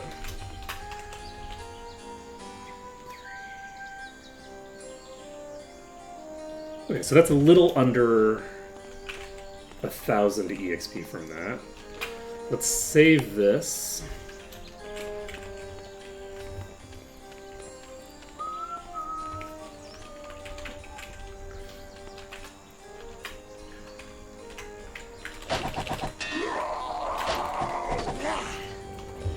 They didn't change the range on the attacks, did they? Is that what you meant by no you can't? Is that they've changed it so that they have the same range as I do? Because they did that in 6. In Might and Magic 6, Ma, the melee range is the same for you and the enemies. So you can occasionally outrange them depending on like very specific marginal situations where it's like the calculation is just a little bit different. But like in general, if you can hit them, they can hit you. But they didn't implement that on the merge version. I don't know it. I don't know. I don't know. I think I can though. Can't I? I should be able to do enough damage to put them into recovery. I've never seen one. I don't know it.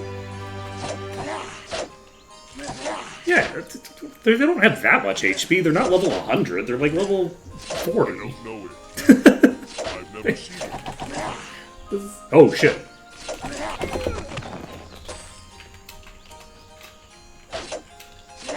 Ooh, we got a halberd off of that one. I don't know it. I've never seen one before. I don't know it.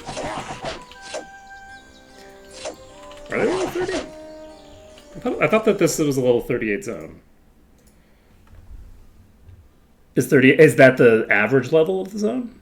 Oh, it's 37.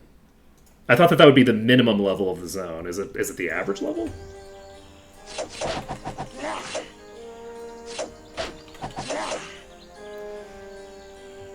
Oh, okay. So yeah, these would be substantially lower than that then. Whew. Okay. So we've gained almost a full level killing like a couple of enemies.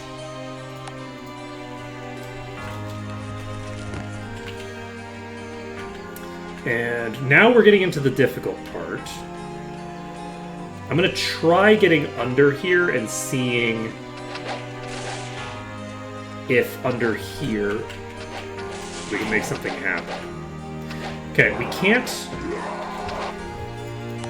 take water damage on that side, but on the other side we can.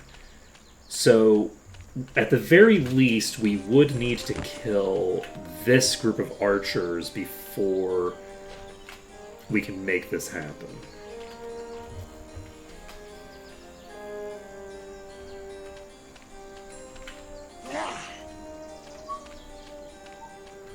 Oh, right, we got a halberd. Let's take a look at that halberd we picked up.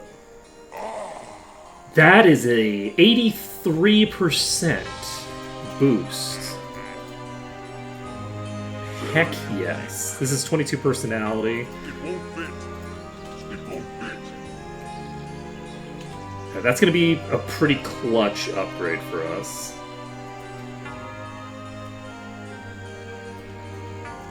Now here's something. Oh, we can identify this now. Ooh, baby. Okay, we don't have dark skin. We do, actually. Okay, we'll just give this to you. It won't affect your passives, but I think that it affects the... There. I don't know what you're talking about. I do nothing but make my life easy. Anytime I'm doing anything, I'm making life easier on myself.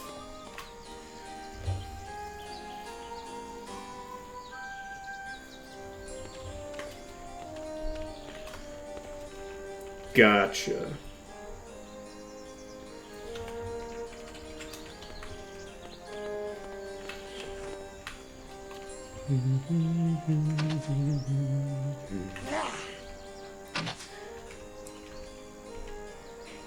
There we go. I don't know.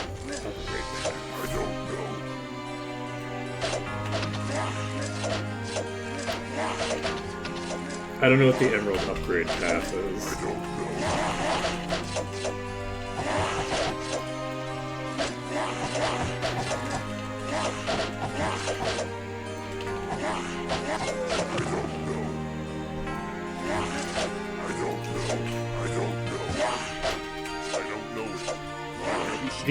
This one's dropping fast.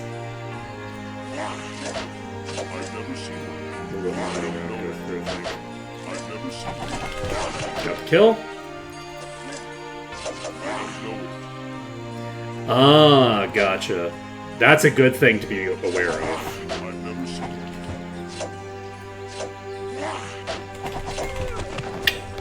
it. Nailed it.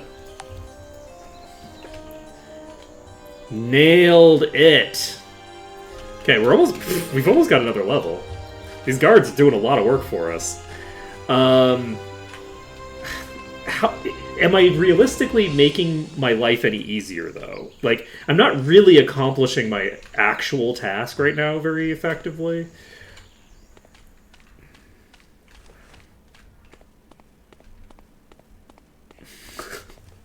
Am I making my life easier? I'm not wasting EXP. I'm fine. I'm fine. Don't worry about it. Look, we're gonna get to the night place. We're gonna get to the night place and it's gonna go great. We're gonna get there. It's gonna be great.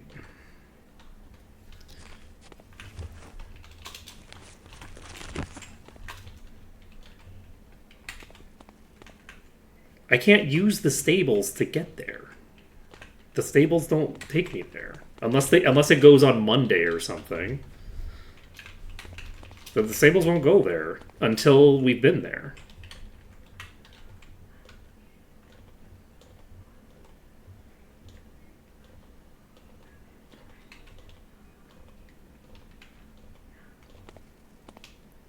But I can't swim.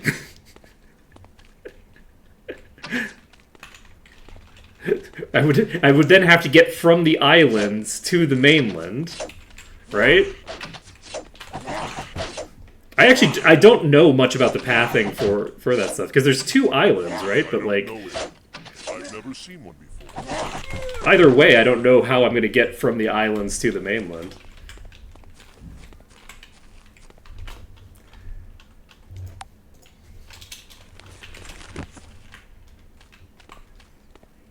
Do you know what the threshold is for getting triple EXP off of an enemy free day?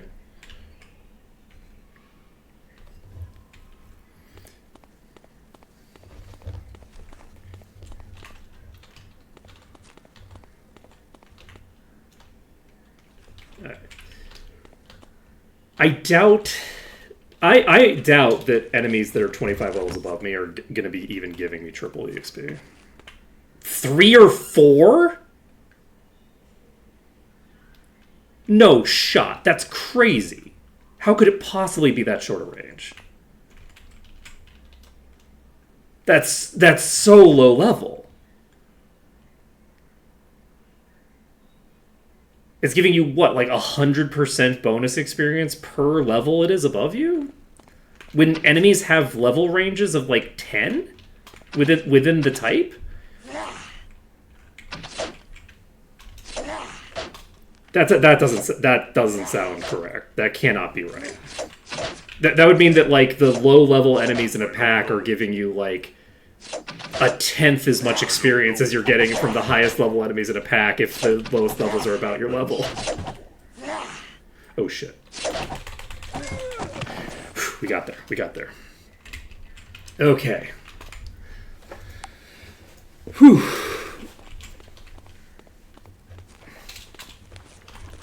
We got there.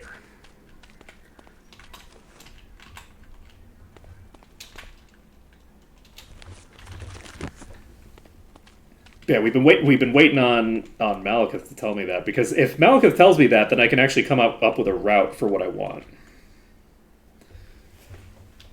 which I don't have right now. At the moment, I am just trying to get this knight promotion done, which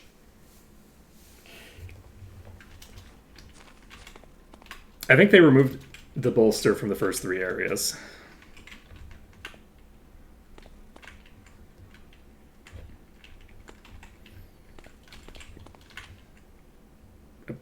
Malekith specifically said that he removed the bolster from the first 3 areas. That was a thing I remember happening. I remember having a conversation about the bolster with him, and then at some point the bolster was removed. Doesn't it say on the thing the bolster has been removed? Yeah, the thing that says bolster for the first 3 areas has been removed from the spreadsheet. I don't know it. I don't know. I don't know it.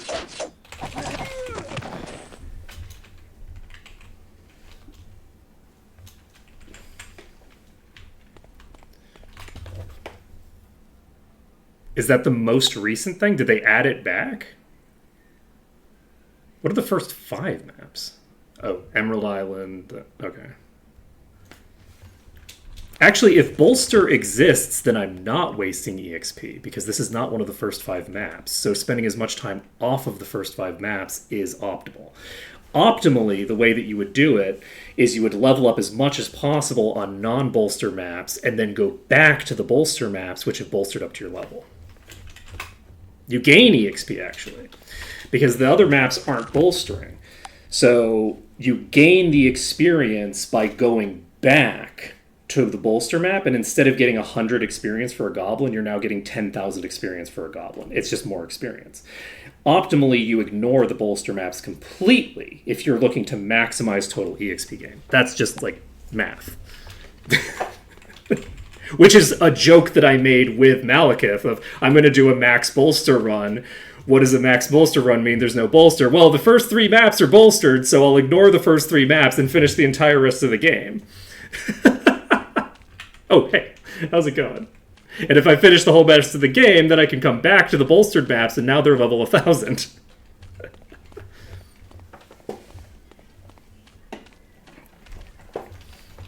I remember. It's a whole meme. It was a whole thing. The math is definitely mathing.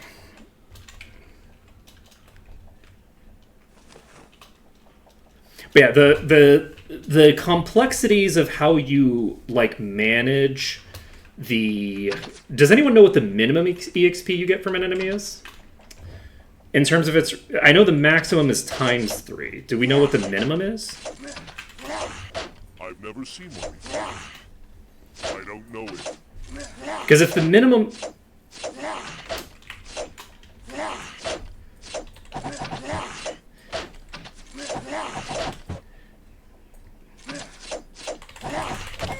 If the minimum is similar to the maximum in terms of a multiplier, then it's very easy math, right? So if the minimum was 1/3, then it's very easy, because then it's always optimal to ignore the low-level enemies and maximize your time spent killing enemies at max EXP gain, right?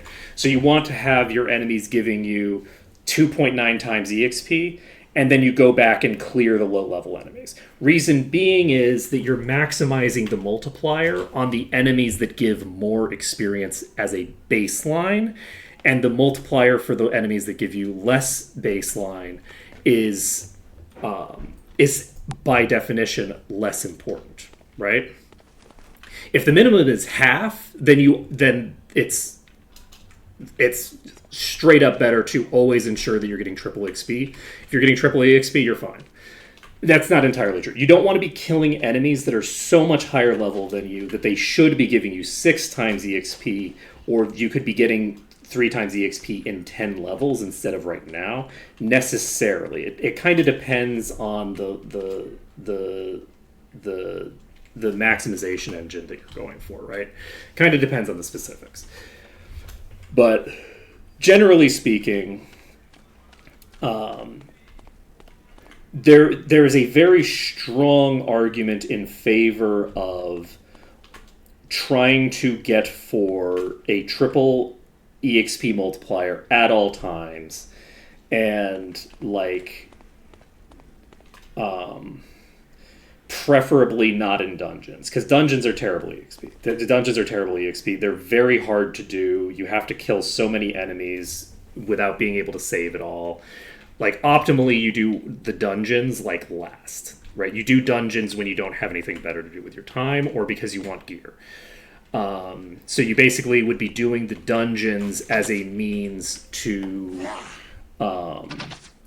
once you've got them to the point where you can do them fairly trivially. The way that I'm basically I don't know it. like aligning the strategy for what would be sort of like optimization for making this the easiest it can be is fundamentally coming down to like my EverQuest days and just thinking about like this zone here, this zone right here, the zone that we're in, this shit is the over there, right? And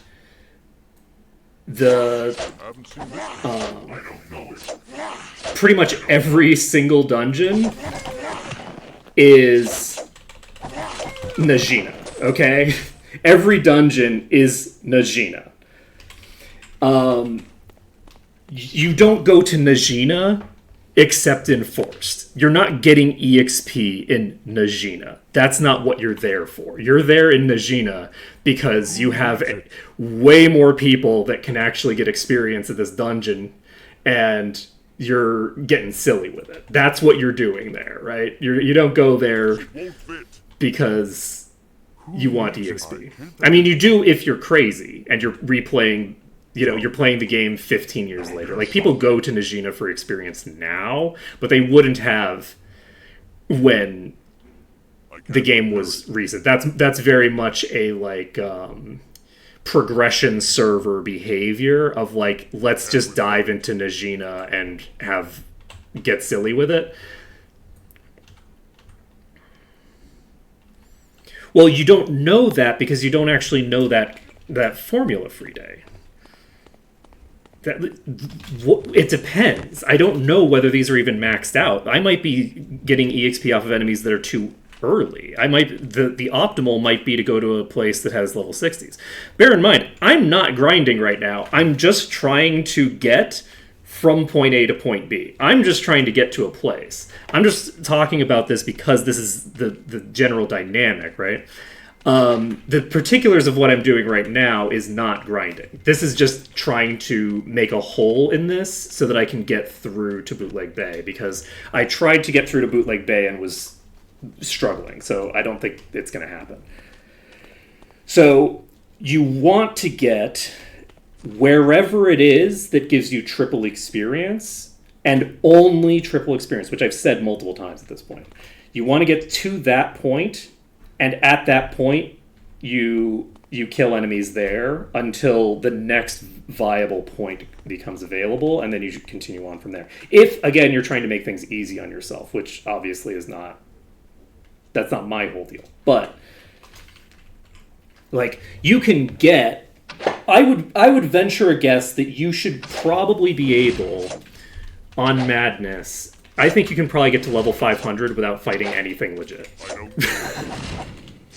I've looked at the level ranges on the towns, with the towns being this high level. I haven't seen this kind. You can 100% just... Let's see.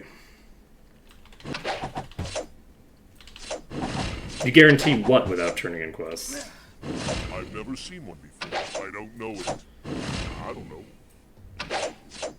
I haven't seen this one before. Whew. Oh, hey, Hyper Stifer? How's it going? You've come to the most exciting and interesting portion of our run, where we are grinding our way while arguing about EXP with chat, trying to get through this pack of enemies so that we can go turn in the night quest on Madness. And it's going fine and well. Everything's going great. It's definitely the most interesting gameplay I've done all week. Today is the first stream of the week. Whoa, excuse me. Rude. I'm loving the Cow Squad too. We're having a good time with it. We've just started up a new run on the Beyond Madness difficulty, and I've decided to break a bunch of the normal rules. Usually I have all sorts of rules and restrictions on my runs. It's like, okay, you can only do things in like a very specific order, this, that, or the other thing, etc., etc. No consumables, no temples, blah, blah, blah, blah, blah. And a bunch of that is still in play, don't get me wrong. But we have decided that I'm allowed to go wherever the hell I want. And since I've decided that I'm allowed to go wherever I want, I decided I'm going to do the night quest because I never get the free XP on the night quest until I've already gotten half the game finished. The problem is, it turns out it's kind of hard to get to Freehaven when all the enemies are like level 40 to 100 in between you and there, right? So, we are dragging these to the guards for now, and getting way more EXP than I would expect.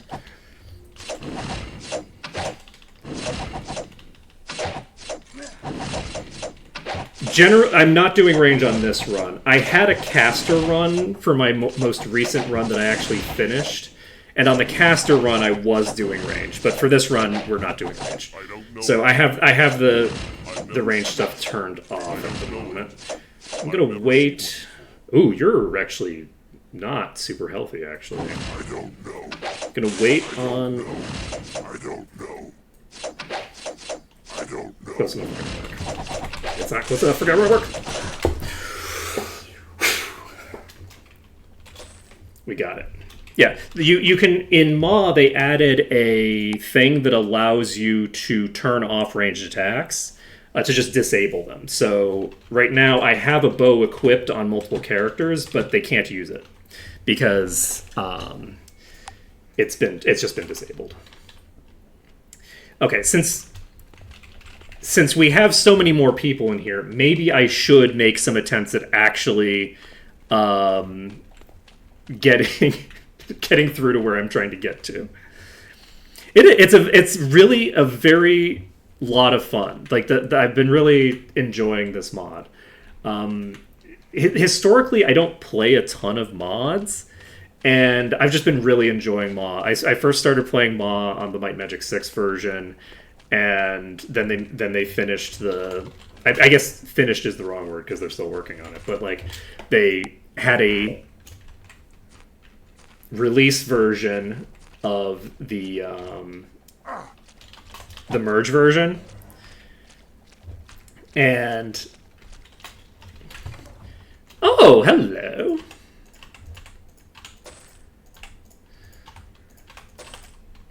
Look, every difficulty is valid, and the difficulty that I am on, except the one that I'm on, actually, no, the one that I'm on is not it's not valid. Actually, don't play on Madness. That's not true. But Madness is great. I'm enjoying myself. Oh. But it's not for everybody. If you don't mind dying horribly, it's great. It's great for. See, this is why I was doing what I was doing, was because I'm very stubborn on getting this night promotion done. Did I save? Where did I save? Oh no, I saved over my save file. Ooh, this is a problem. Don't worry about it, it's fine. Oh, it's not.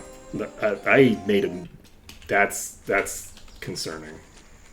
We're gonna just jump across here. I have so many ranged attackers on me right now.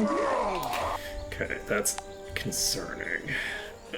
I saved in not the danger slot. Can I get over here far enough away to actually de-aggro you? Okay, you're actually de-aggroed, but you are ranged.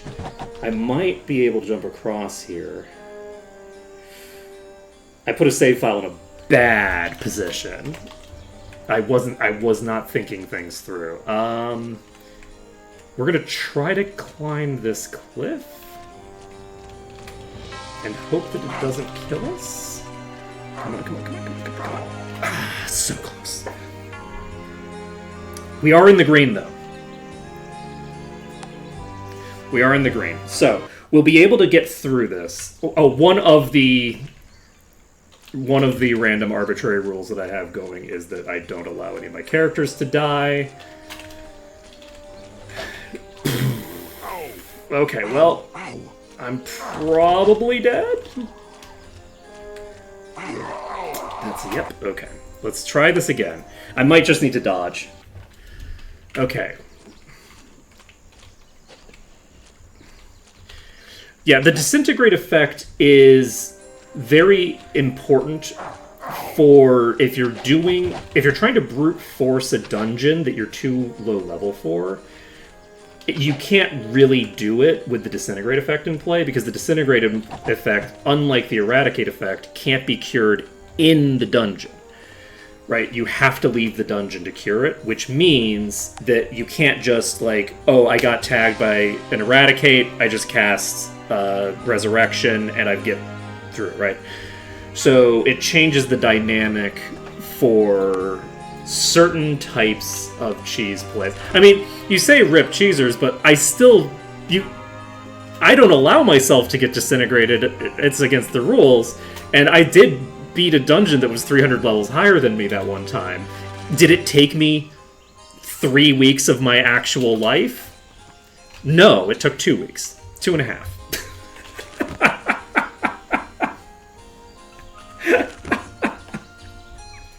2.5, maybe. Maybe 3. I don't know. It took a while. Look, it's fine. It's fine. It took some number of weeks. Okay, do we pull this boss? Ooh, you're a summoner.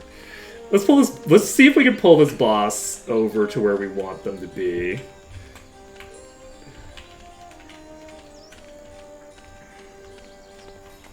Let's see. Essentially lock a ton of buffs by not getting them.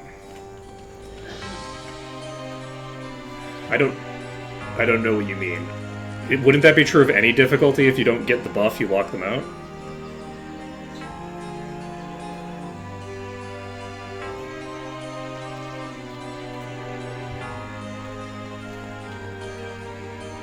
I don't know what you're referencing.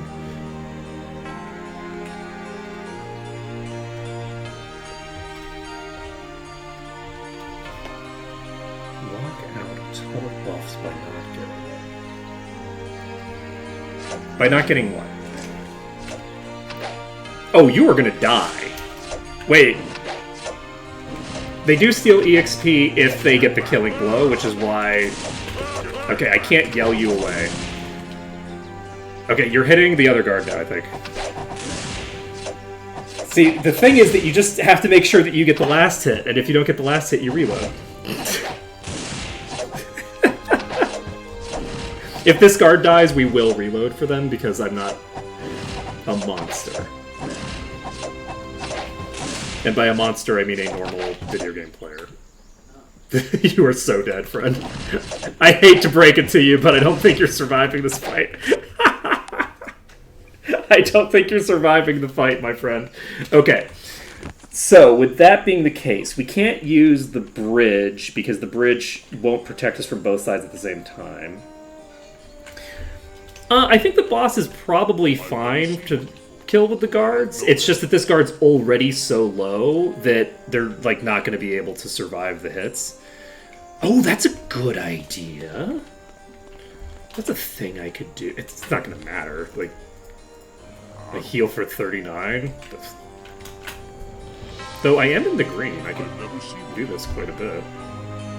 Oh wow, I have so much mana now.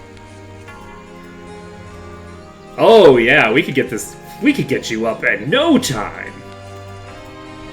This is easy. I forgot about healing. That's a thing we could do.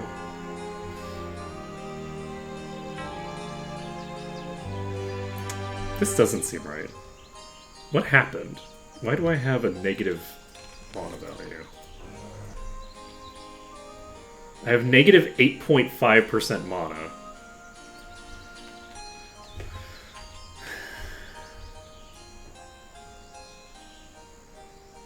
I guess I need to make a bug report. Well, my buffs shouldn't be able to get me to negative 8 point... I should only be able to get myself down to 0, right? I shouldn't be able to get myself down to negative 8.5.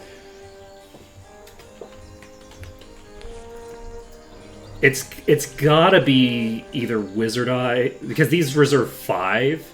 My guess is that Wizard Eye and Torchlight... Torchlight, which I don't have active, so it would just be Wizard Eye. So Wizard Eye must be what's doing it. I don't know how that happened, but... Oh! I do know how that happened, I think. So I could be wrong on this, but because Wizard Eye gives you a preset thing, it's a set cost, I've unequipped my SP gear. This is gonna take me. But the Day of the Gods doesn't give you extra SP anymore, does it? Oh, I guess... Which one is it? Is it Personality that gives SP now, and Int doesn't? Okay, gotcha. For some reason I had it in my head that neither of them gave you additional thinger. I did remove an 18 raw SP item off of that character, though. Which is the bulk of their... SP pool, so I think there's a decent chance that had an impact as well. Let's see.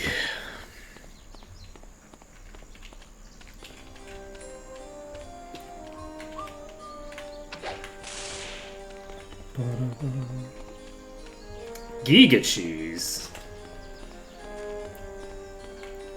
I haven't even gotten to Might and Magic 8 yet. We don't got any cheese. We don't got any cheese. That's fine. Alright, can we kill this boss? And not let the guards kill it, and not let the guards die.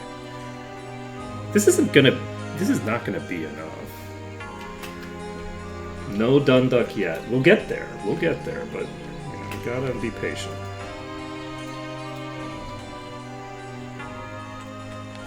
Gotta be patient.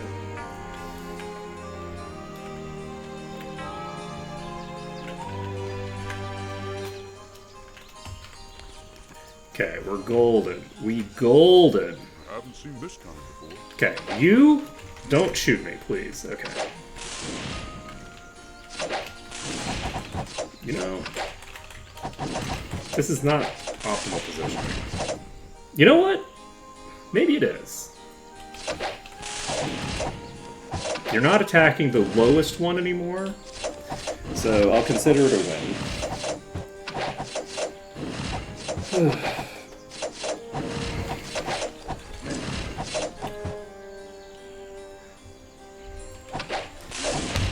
Okay.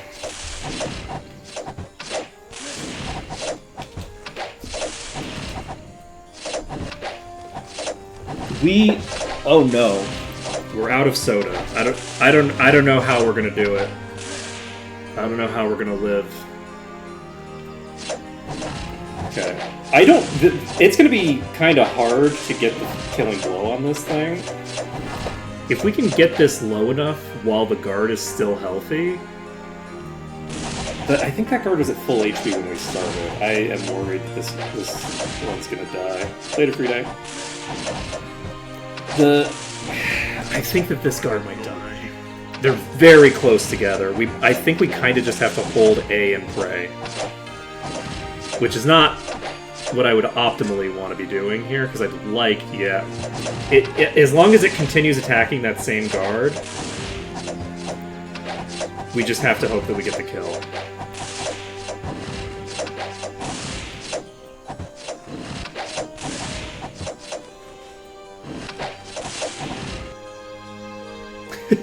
The lizard is a sliver ahead in terms of death rage. We're getting there. If this guard was attacking, we'd probably be in fairly decent shape. I don't know who has higher DPS, so if we just give this full, like, we're just attacking and praying, I don't know what our odds are of victory here. We're trying to basically out DPS the guards. Ooh, we have space. Please! Sichuanensis! Let's go! Don't cause any trouble. I would never, sir. How could you suggest that I would cause any trouble in your fair town? Woo! Now with that killed, let's see what shinies we got. We have a bunch of chainmail that I can't use. 13 armor class ring. I will take it. Plus 5 arms master trident. Nobody else has the spear skill, unfortunately, so that's not going to help me any. But it's another spear. Unfortunately, we already have a spear that's pretty good. But okay, we have one more of you, and you're going to aggro. I know you're going to aggro. So let's. Do we maybe get the ones out of the mountains? Because that doesn't involve as many archers, and archers are more of a pain in the ass. What do we think? Well, I can't dual wield yet. So since I can't dual wield yet, the halberd is better. We need to get expert axe so that we can dual wield with all of our characters. Once we get dual wield, we'll be throwing away halberds forever. I don't know if I will allow myself to use a halberd if I have the option to put an axe in my offhand. It feels wrong, right? So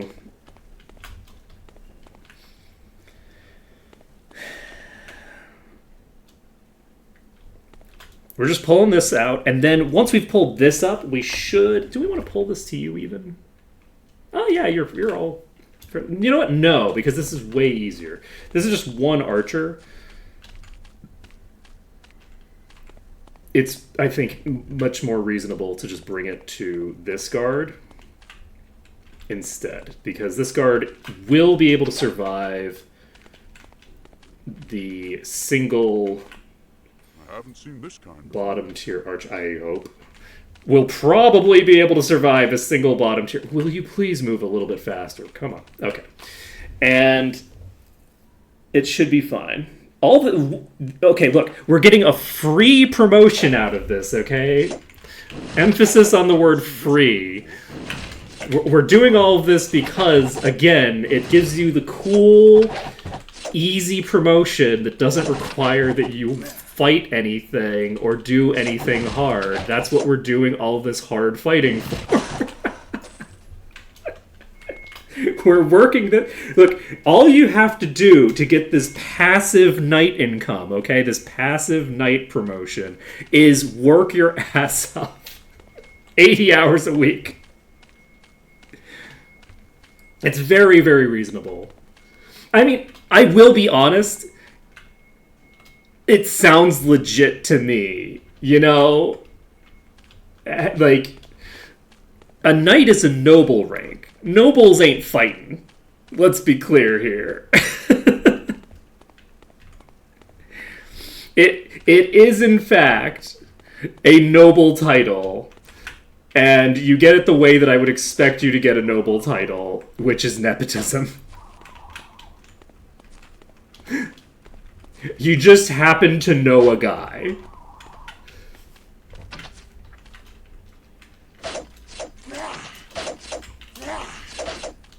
And you don't know him well, you just caught him one day while I was drunk. By the way, it's going to be a lot harder for us to do this now because everybody's weak. And that's fine. Not going to cause me any problems at all. I've never seen one. Okay. I've never seen one before. I don't know it. As I said, not going to cause me any problems at all. Easy. Easy. Let's go. We're eligible for level 14 now. Was I always eligible for... We've got 2.17. Okay, so I have swapped the peasant models. So the Middle Eastern peasants, which are used for the Ba cultists and the assassins, have been swapped with the peasants that you usually see in town. So instead of the white women running around town, you have the Indian women running around town. So it's just a replacement. I made a quick mod for that a long while back. I also changed up the cannibal model. And I'm looking forward to showing that off the second that we actually get into Bootleg Bay, which will definitely be very soon. We are almost there. We're almost there. We're getting there. Okay, I'm going to check this. We're going to just stand right here. And let's see. I'm assuming that what's going to happen is somebody's going to come and just shoot me and kill me. We're going to put this on double speed. And I think these guys might rotate around. It looks to me like... you're definitely going to kill me. Okay. I was going to say, it looks to me like this is going to end very badly. So the bridge is probably not a great choice. Probably not. The other thing that I can do is I can check how many fast enemies are here. That certainly looked fast. Okay, we can't get any further to check more. What I'm curious about is... So my routes to get to Bootleg Bay are either through here, which is through all those archers, up here, which is through a few archers, and like some Ba cultists and things like that, or over here, which is not a great option, but it gets me the closest. If I could get through here, I could basically skip Bootleg Bay completely. I don't need to worry about where I'm coming out on the other side. So... the question is... Okay, what am I going to do now? I'd like to train. I wonder if I can... Let's take a look. If we come up here, we can peel this group off. And I think that these groups were pretty nasty. Like, these were not bottom tier enemies, I think. And one flying our way. Is that a mystic or is that... That's a fanatic. So this is a melee, but it's faster than me, I think. Fanatics of Ba are very quick. So we're gonna just pop over here. We're gonna pull this one. And my goal, I think, with the other one is to maybe try to get... I guess what we're gonna do is we're gonna train after this. That'll get us all our situation back. I don't know it. We'll get our resources back. We won't be weak anymore. And we will also reset the death counter. We should probably pick up some food while we're here so that I don't get weak when I cross the border. I don't know. Oh, jeez, you're so low. Okay, wait. Okay, we got the kill. That was concerning. Okay, we cannot drag anybody else into the guards. The guards are way too low. We're gonna have to leave the zone before we can pull anybody else into the guards. So, it's 4:46. I think the trainers only open at 6, not 5, but I'll check. If they open at 5, we'll just train now. Otherwise, I'm gonna try to do some more shenanigans before we do so. It's fine. It's actually 5. We're golden. So, we're gonna train up, and then we're gonna just pick up some food and head over to the next place. We are eligible for 14, and we are almost, but not quite, eligible for 15. Oops. We can come back later. Can we, though? Hey, looking to track. Well done. Okay. Well done. Perfect. All good. Next, we go down here. We're going to the inn. We're picking up food. Hello, come on in. Coming right up. Saving the game. And now, I think we just make a run for it now, because I don't think these have reset, right? Correct. None of these are reset. They don't reset unless we leave the zone. So we have the option if we want. Actually, you know what would be the funniest option is to just take the boat to Bootleg Bay now. That would be the thing to do. I'm actually going to save this under test and danger because I am crazy and did not. Welcome aboard. I see you later, Hyperstifer. Thanks for the raid. Do we want to go to Mist? Let's try doing Mist into Bootleg, because now that people aren't telling me to do it, I'm more inclined to try it. Welcome, raise the flag and hoist the sails. Okay. Welcome aboard. Okay, that goes back to... Okay, that unfortunately goes right back to Castle Ironfist. We can't do that. We start out in a hostile area. So, oh, you know what we could do? Do we want to... What level's Mist? Let's check. I'm checking my spreadsheet. Mist is... level 57. Wait. No, I can't. It's like 20 levels above Castle Ironfist. Welcome aboard. Raise the flag and hoist the You'd sails. think it would be below Iron Fist based off of the base game and how easy it is, but nope, it's... nope, don't do it. Oh, I didn't turn in that quest, which I'm not supposed to turn in. Yes, I did the correct thing. Hi. Look at me. Okay. We are... fine. Welcome aboard. That was embarrassing. Okay, don't worry about it. It's fine. It's fine. Welcome Okay, we're going to aboard. Mist. Raise the We're flag running and straight hoist forward. the sails. We're hitting the inn. We're coming back. And I was in the green at one point. I could have saved under danger, and I didn't. And it's fine. Hi. Come on in. See you in the morning. See that thing where I'm in the green right now? We're saving under dungeon. We're going over here. We could pick up that barrel, but we're not going to. Welcome aboard. Raise the Okay, we're flag heading and Bootleg hoist Bay. the sails. Bootleg Bay. Let's see what level this zone is, too. So from here, we can get to nowhere at the moment. But, like, the only other place I can get to is that island, right? Like, I think this other island is the only place I can get to. Okay, we're gonna just check this. Don't worry about it.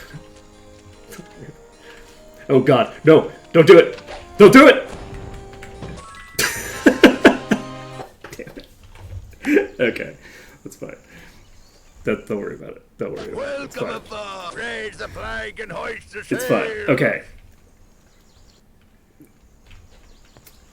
But yeah, that shaman damage reduction coming in clutch.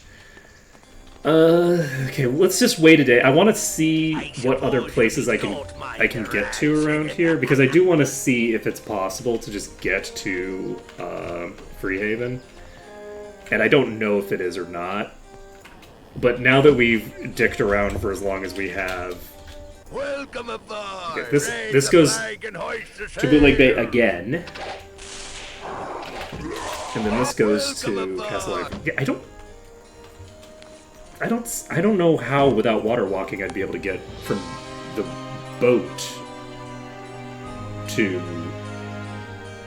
Yeah, I don't know what the plan was there. Because people were telling me to just take a boat to Bootleg Bay, but there's Bootleg Bay North and Bootleg Bay South, and both of them are islands, and I can't get from the island to the mainland, right? Am I crazy? Is there a routing that gets me there without water walking? Yeah, I don't know either. I think people might just be trying to get me killed. Okay. I know I am. You know, that's kind of my whole deal. So...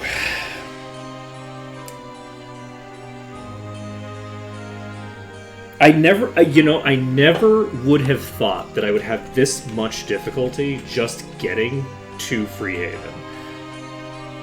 It's like, generally speaking, it's just not that scary a run, and so it's very funny to have it be like an incredibly dangerous, like this is a worse run than like trying to get through Kithakor Woods.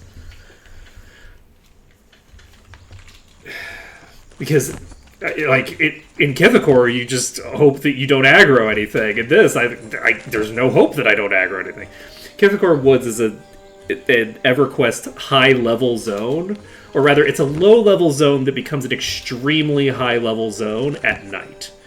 And it is the kind of place where it's how the halflings... Oh, shit! It's how halflings get from... their place to the rest of the world. They have to go through Kithakor Woods. And if you make that trip in the daytime, it's mostly fine, but it's still pretty scary because it's like... it's EverQuest. But if you do it during the nighttime, it's a problem. And the day-night cycle in EverQuest is extremely long. So, like, how long are you going to wait for day? You know what I mean? While you're, like, trying to do a corpse run, like, you're in a group. The group's waiting on you to get through Kithakor Woods, like... It's not dissimilar. Honestly, I do think the thing that it's most similar to is probably this. Okay, there we go. So for those who don't know, melee kiting is a thing that you can do where you let the enemy get within your range, but not within their range. And with enemies this slow, it's really easy. So, if I get hit by this enemy and die instantly, you can all make fun of me for having that happen. Ooh, I hit a tree! And you can make fun of me for that too. I ran into a tree. So if you back into a tree, you stop moving. See, this is the thing. Little known fact about this game is that if you try to move backward and there's a tree behind you, you'll hit the tree and stop moving. I can't believe I hit a tree at the last possible second. That's pretty rough. Other thing. If an enemy starts its attack animation and it dies before it finishes the attack animation, the attack does not go off. You do not actually get hit. So,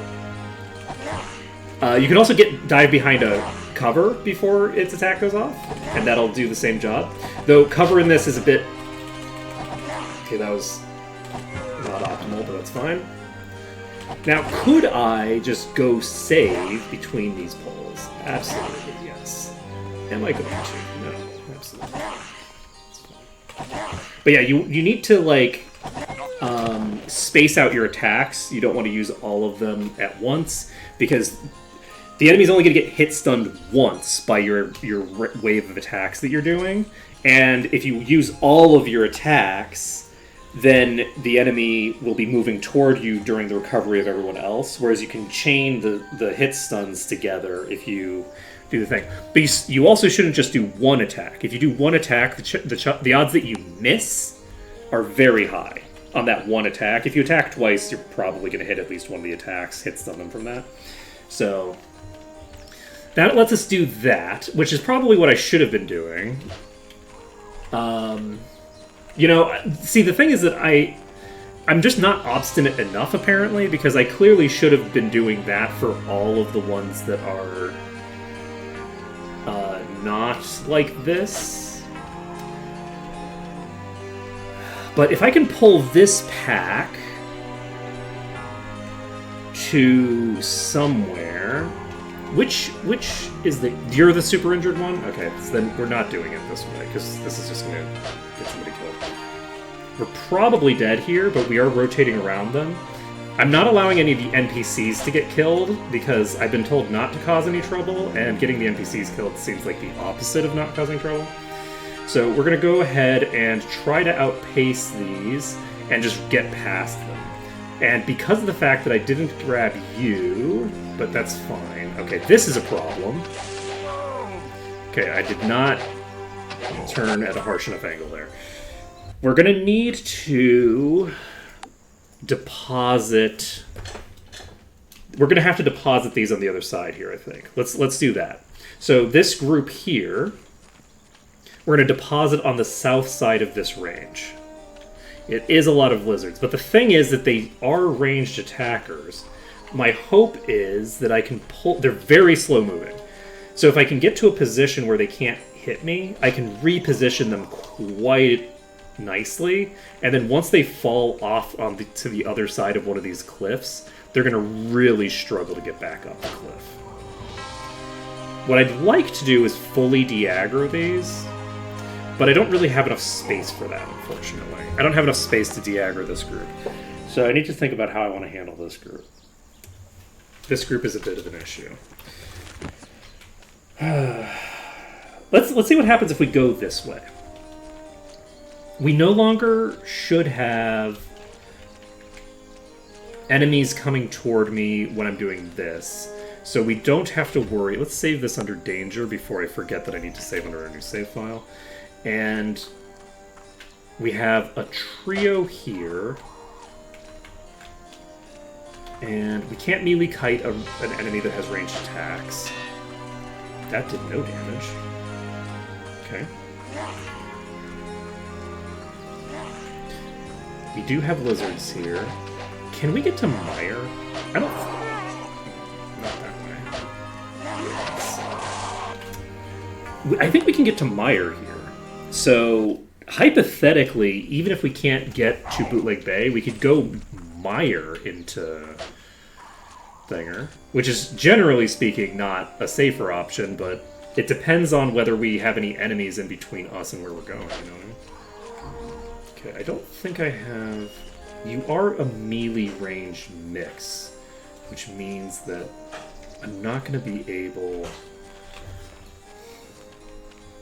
to do a ton of finagling with you.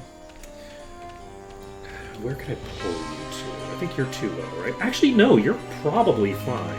I think I'm going to pull this to you. Hopefully I can kill it before it causes a problem for me, as long as I'm just casually dodging its projectiles.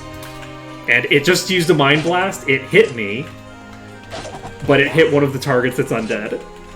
Oh wait, they're not undead anymore. So never mind. I must have missed. Oh god. We got too far south. We got too far south. That's too bad. How do I want to deal with you? Because I think if I deal with this pack, we have a lot of space to play with this this setup, and we only have one enemy in this pack that I need to worry about. So the other two I can melee kite fairly easily. So let's do this. We'll grab this, we'll pull it away. How are we doing on EXP? I guess I should probably spend some of these skill points, huh? Can I get this? No, I can't get this all the way to 12. Are we gonna pump it anyway? Yeah, we're gonna pump all of our points into Axe until Axe gets to 12. As for you, I think water walking might be the most important thing that we have access to right now.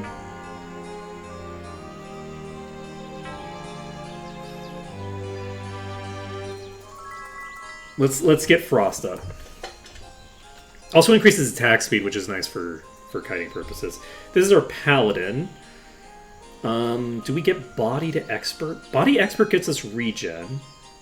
But regen isn't... No, we don't need regen on you. We're going to be maintaining that on the Death Knight. Body Expert does give us Cure Poison.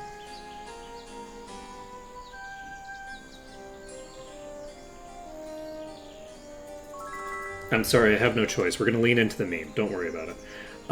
It's definitely going to be fine and not come back to bite me in the ass later. You are going to get 10 Identify Item. We're just going straight up to 10. This will get us the ability to identify some stuff right now. And it's not anything important, but it will mean that we don't have to worry about it later. Why am I doing this while I'm running away from an enemy? I might not save after this. What am I doing? Don't worry about it. It's fine. So we're going over here. We're hiding behind this building.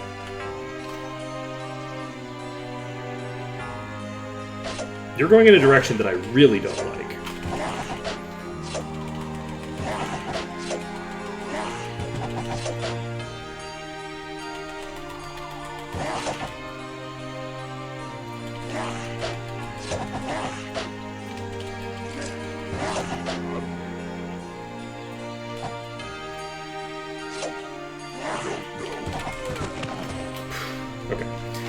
Definitely are not going to be able to bring a lot more friends to there. That's fine, though. So, we now go over to here. We are going to... I think Death Knights also promote off of Knight. So we actually have 3 characters who are going to promote off of this Knight promotion. No, we don't. We only have 2. The Troll will not promote off of the initial Knight promotion. Because trolls are already considered to basically be a second-tier promotion. Actually, I think the Death Knight might not either, now that I think about it. So we might only get the Knight promoted off of this. Which is fine. The Hero one requires killing the Warlord. We can definitely kill the Warlord, like, soon, right? That's definitely a thing that we can do. Okay, bye. Please tell me that I saved after... I killed that thing. I did, right? Okay. I should, because considering I'm over here. Okay, we're double speeding. We're running, run. It's all good.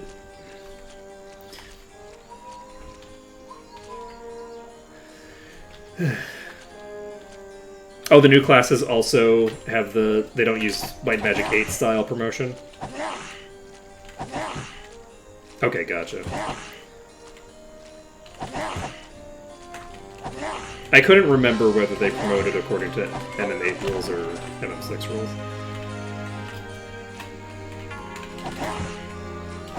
I should probably... I'm a little concerned about the way this is moving around. I don't love it. Like, it's like a weird angle for me. But it's fine. We got a long dagger, which is super useful. For a party of exclusively Minotaurs who, for technical reasons, can't use daggers at all. Super useful. Okay. We're not running straight through that pack. So, but what we can do is we can jump up here. And let's see how far we can get going up the mountain. If I can get a nice clean run across the top of the mountain, which I don't know is feasible, but it might be, we might be able to get out on the other side of all of the enemies that we're trying to get past. Because I'm not trying to grind EXP here. That's not the goal, right? The goal here is just to get through. And we're doing it in a silly way that feels, you know, nice and relaxing to do.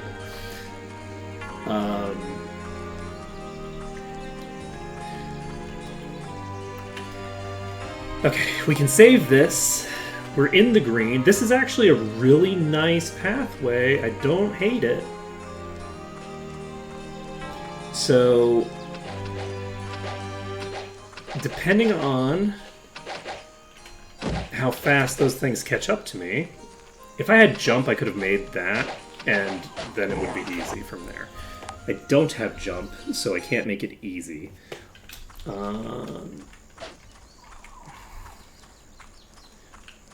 But we'll see if another route will work for us. Oh, somebody shot me. Rude. This route might work. This might be viable. I don't think it will be, but it might be. So we need to block the line of sight while simultaneously staying at sort of like maximum height. Don't know if that's going to be feasible. We'll see. We'll see. Make a few attempts here. Because we need to get across this gap here. That worked fine. But then we get to here.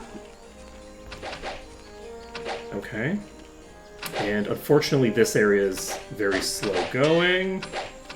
We did take a hit that did nothing. And how far do we have to get? We have to get pretty far. We have to get pretty damn far. Alright, we died to the falling damage. If we could get rid of this last pack of these, I think this would work. So let's figure out how we get rid of you.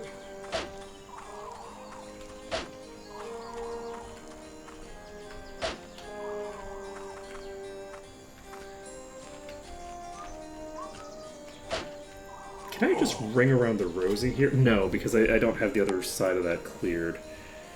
The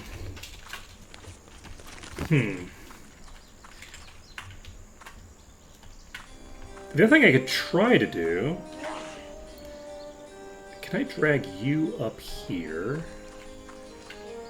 in a way that's helpful to me? Certainly not with you all still there.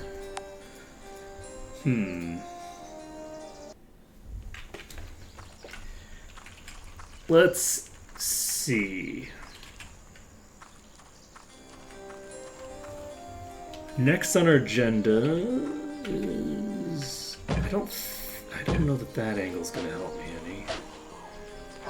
You know, I'm beginning to think that we might need to leave and come back just to reset the guards.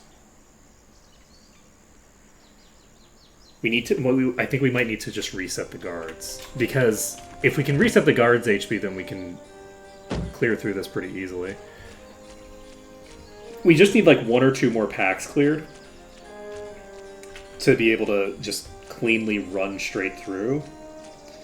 And I'm spending a lot of time trying to do it without doing the clearance that I should really be doing. The other thing that I could do, though, I could actually drag these over to this side. And would that help me at all? I mean, it might. If I can drag them all away from the other side... The issue is that I don't think I'll be able to drag them away and then... So, like, from here... I'm safe from certain angles, but this is like a terrible defensive location. This is not a great spot to be hanging out. Because as soon as they go a little bit to the left or right, I'm going to be getting just crushed by them. So, there is the bridge. I could stand here. If I stand here, I feel like I'm protected from a good portion of available directions here. The issue is that I'm not protected for long enough, I don't think. So that will just kill me, probably. Maybe not. Maybe they'll all just walk onto the bridge and I'll be living a happy life.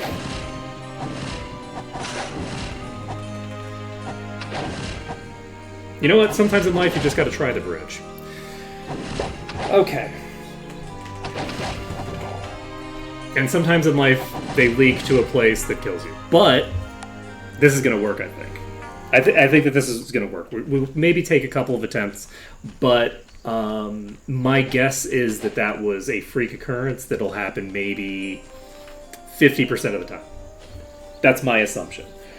Now, is there a decent chance that the enemy in the front there comes up very quickly and the others have line of sight on me when I go to here? Yes. That's a possibility. However, it didn't happen. It's fiction. We're fine.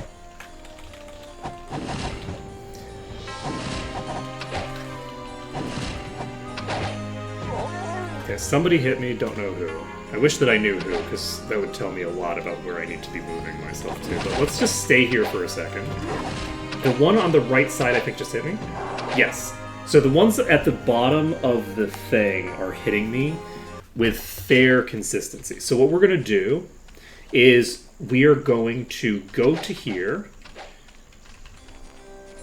We're going to stand here.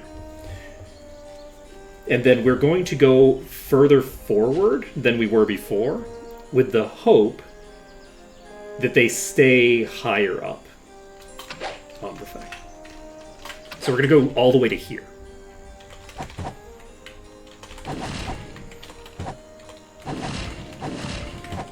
Can I see you from here? I can see some of them from here. You walked all the way out. The fact that they leaked is a problem. The other thing I can try, which I don't know how well it's going to work, but we'll see. I can try jumping in the water after they've all gotten onto the bridge.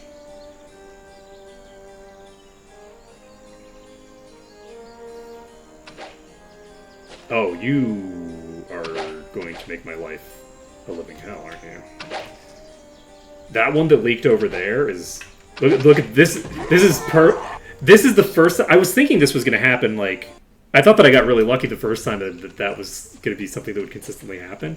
And it didn't happen the second time. So there was one on the left side, and there was one on the right side that had gone out instead of in toward me. And so I was like, okay, well, if I go on the left side, one of them will kill me. If I go on the right, then the other one will kill me. Now, could I have dodged its attacks? Yes, I could have, and I should have. And I would have, if not for these meddling... What? Wait. Okay, we were cooking, but we're not actually cooking.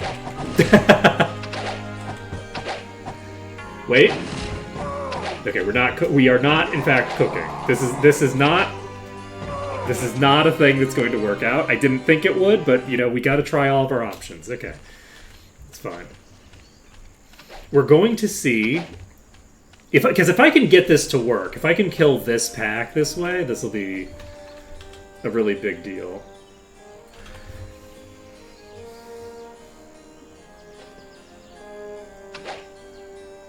That one in the back is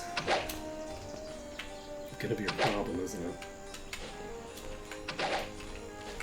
Okay, we're gonna stand right here.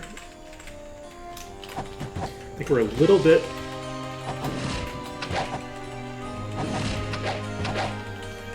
Okay, this one doesn't have an angle on me right where it is, but it could get an angle at any second by, like, stutter stepping in any direction. If the others are locked in, we're golden. We're double speeding. We shouldn't have double speeded. I don't think it would have mattered, but it was bad timing that we hit double speed right as it came out. Okay, do we think this is going to work? Based off of that, not with any reliability. This isn't going to be a reliable strat, I don't think. We're not going to be able to make this do what we want. It works pretty well. This is a pretty good strat for if the enemies can't one-shot you. But these can casually one-shot me when I'm moving, right? Like, any hit is lethal. So, a single leak is a problem.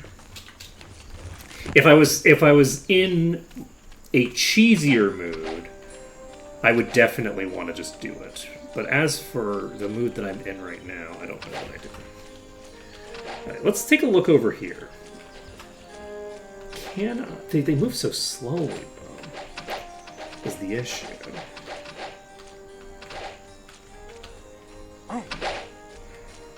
So if I stand here, how fast can I get them to approach me?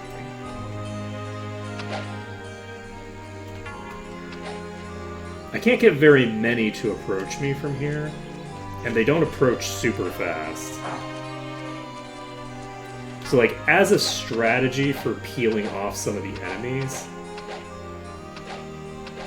I don't know how I feel about this. This doesn't feel like it's gonna accomplish great things. That doesn't feel super promising. We've got 25 minutes left in stream, so we need to figure out a solution. We need to get this night promotion done before we end stream. And we can do it. We can make it happen. We're gonna make it happen. Alright, let's save this under danger. We can also save this under test. We don't need the test save anymore. We're in a safe position in town. We're not, like, locked in here. We can leave whenever we want if we decide to. Like, we could just go back to New Sorpigal and then come back and just get the... Do we refresh the guards?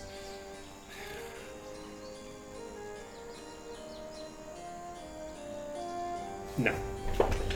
I will not relent and get the guards reset. Just yet. Not yet. I think first...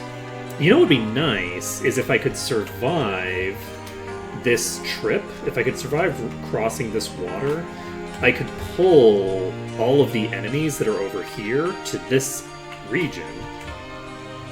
And then, with them pulled over to here, I could just cross the water, and they won't be able to follow me very fast.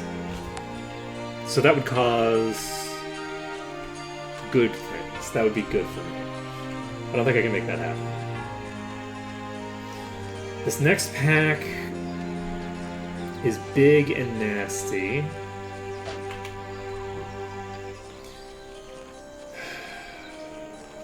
We don't have any HP on any of the guards.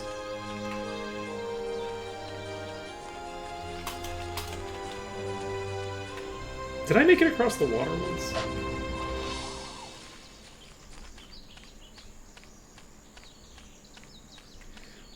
I'm actually gonna check the stable. I'm gonna see if I can do some shenanigans with the stable. I can't get in here.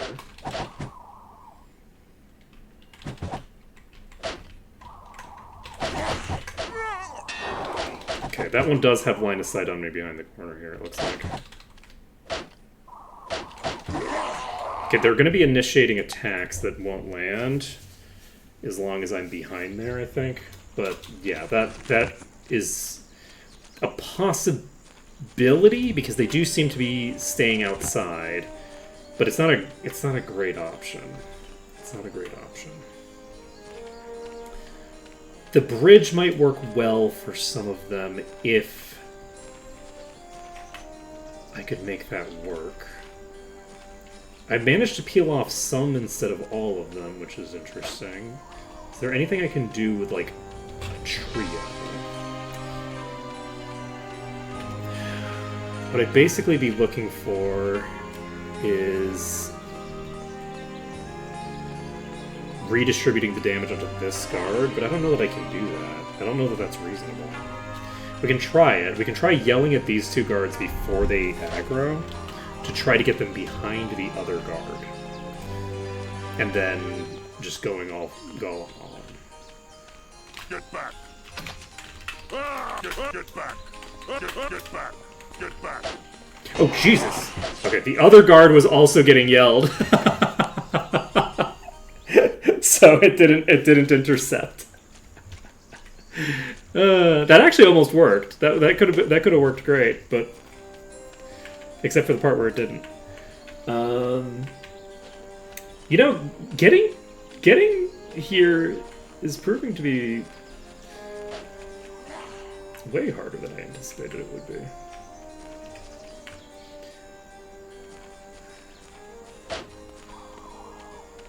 If I just need to get this group away from me, if we're being honest. If I can get this quartet, the ones that aren't the bottom tier, that's basically just completely unthreatening.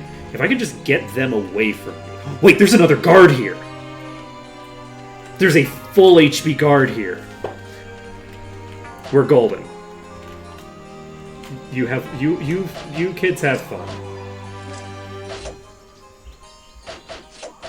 Okay, one of them has gotten stuck over there, and I don't love that for me. I don't know which one the guard's hitting, but I know that it isn't hitting this one at the moment. I don't know it. That is the Fanatic, so it can't attack me from there.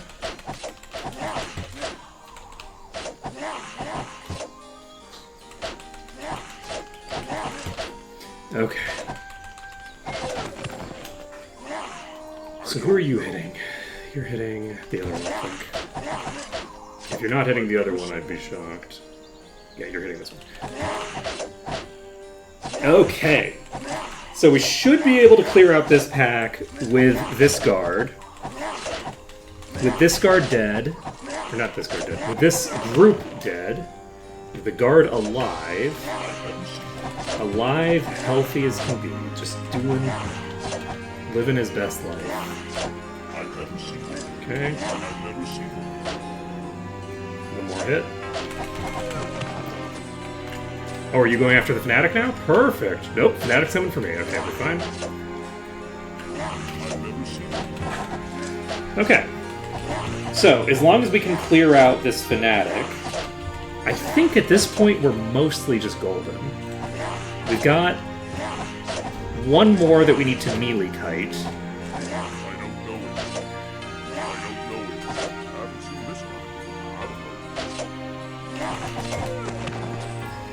And then,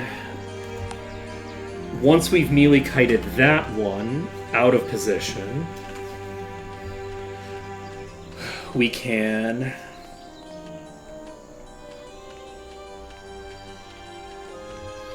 do something. This is all gonna go fine.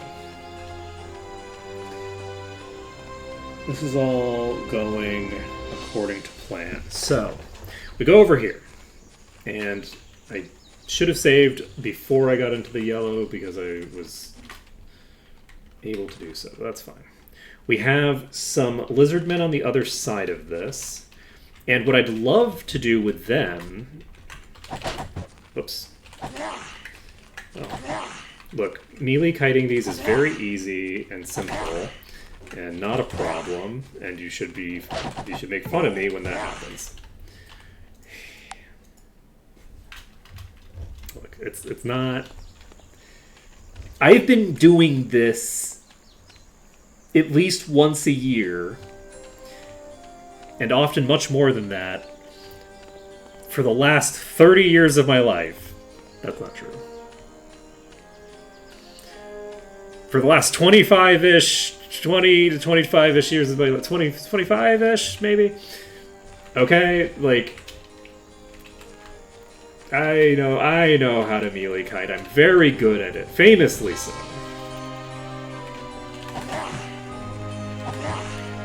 Famously so. It's so embarrassing getting hit by something moving this damn slow.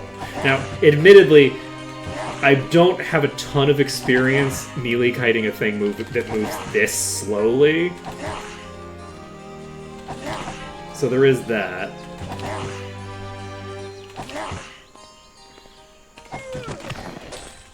We got a potion bottle. Excellent. Save the game. We're saving under danger as well. Okay. We're 10% cleared in this dungeon, or this zone.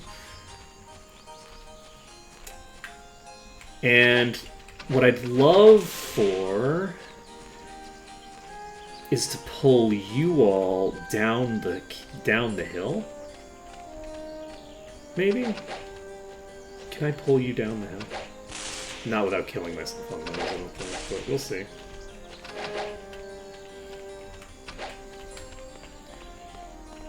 That actually might have gone perfectly. That might be clutch. Okay, so with those there, I might be able to climb this mountain. It turns out there's a very nice, convenient place to get up the mountain here. I didn't need to, like, climb up the most ridiculous side of the mountain possible. So this means that that pack will no longer be relevant as we're progressing past, right? Like that pack won't attack us, I don't think, at all. Like, we can ignore those. This pack we still have to deal with. They're fairly slow. I think we die here because I'm on a slow part of the mountain. We have a group of exclusively peasants here. Unfortunately, we do have ranged attackers in this pack over here. Fuck. Is that going to be the only attack that gets through? Is it just getting hit by that? It is. We have this, I think. That was that was an avoidable attack. I just needed to... I was trying to... I don't have feather fall, so I can't just fall off the cliff.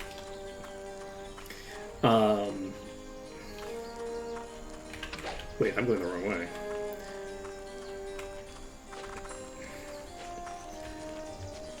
Okay. Oh, shit. Okay, I botched that badly. I went completely the wrong direction like 3 times there. Yeah, I think we got this. We can basically go this way. We can go up here. That should have killed me, but it didn't. That's the important bit. I could also just drop down if I wanted. These are all slow for the most part. So maybe I am actually better off just running straight down the hill this way. I don't think so necessarily. But yeah, that worked okay, actually. What if I just... Wait, what if I don't worry too much about this? What if I just try to get past that initial real nasty boss group? Because that group over there is real easy to work with. This group here, the group around the actual inn, is not a problem. So, if I could... there's archers there. So, no, I can't do a steeper angle that avoids any of the slowdown. Because if I do a steeper angle that avoids the slowdown, I will...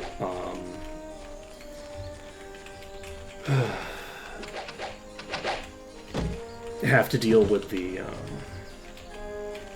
archers that are on that side, which I think is a more dangerous thing than the archers on this side.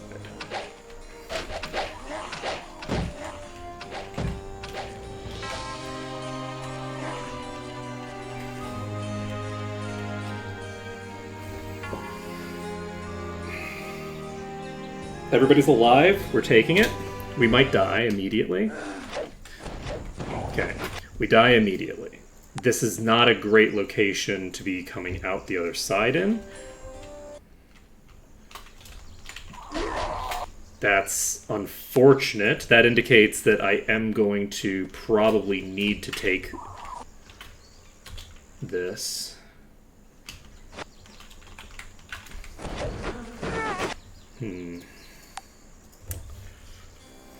Cannibals are a problem. Can I... No. It's not that bad, though. Okay. We're going to load the autosave. I think that probably we're going to need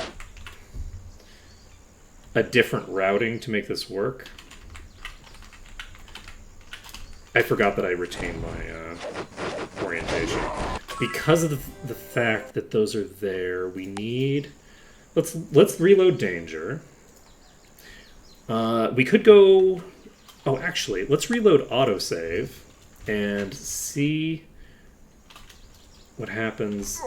Okay, the autosave is... That's the last possible autosave we have. Now, we could rotate back and forth between the two. That is a viable option, but I would prefer not to do that. If we get to the last 5 minutes, I'll do that. If we get to the last 5 minutes, I'll do that because that'll allow me to get through there easily. I just don't want to. I would like to be able to get through this in a somewhat clean fashion, and I think there's a clean answer to this.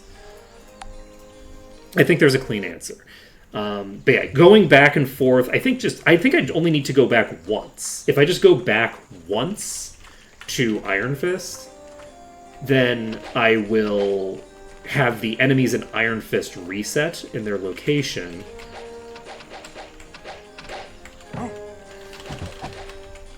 Which will allow me to accomplish some of my objectives. Unfortunately, those are now coming toward me. I think I do just try to drop here.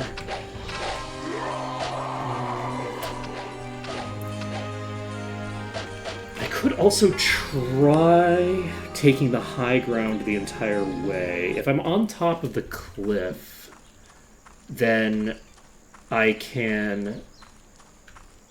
I'll spawn in the other area in a spot that I remember being safe.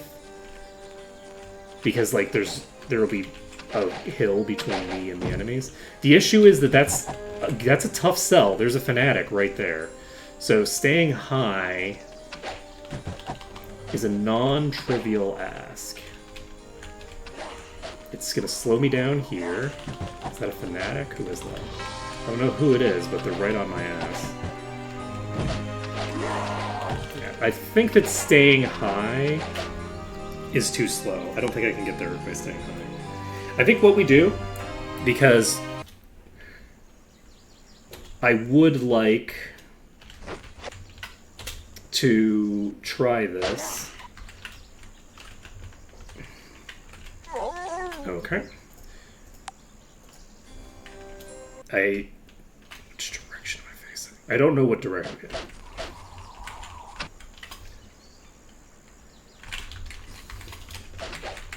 Okay, I think this is about as far as I'm going to get. So we try this. We are no longer... This might be manageable. That pack there is going to cause problems, though. The pack that is beyond them, because the angle we need to be at to dodge these attacks is an angle that's going to pull us right into those. Like, we would need to be going almost straight north to be able to consistently dodge these attacks.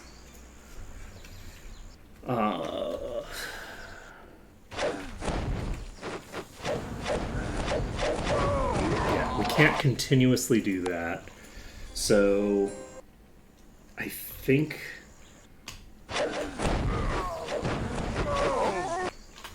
we would need... We can't get a lot of space on the bootleg side, unfortunately. So, do we continue trying this setup?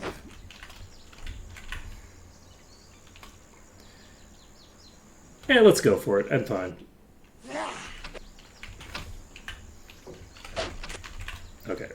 We're just going to go back and forth each time.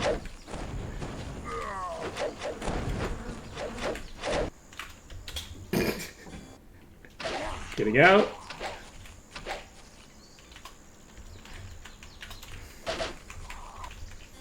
I'm gonna go here. I think this might be...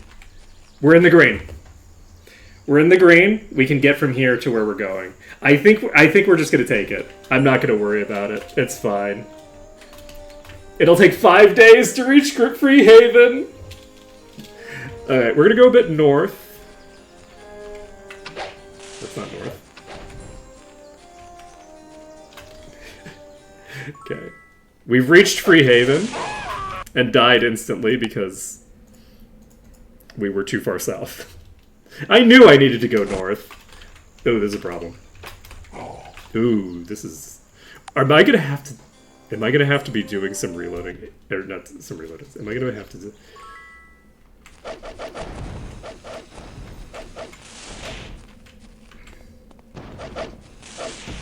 Shit.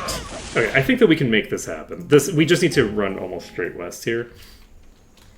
This one shouldn't be too big of an issue.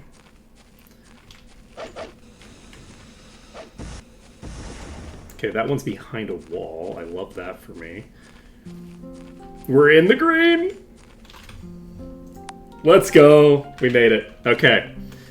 Old Duke Hey, Osric. Temper, Lord of the West and foremost knight of Okay, the let's go talk to our friend the knight to get our knight promotion. Ow!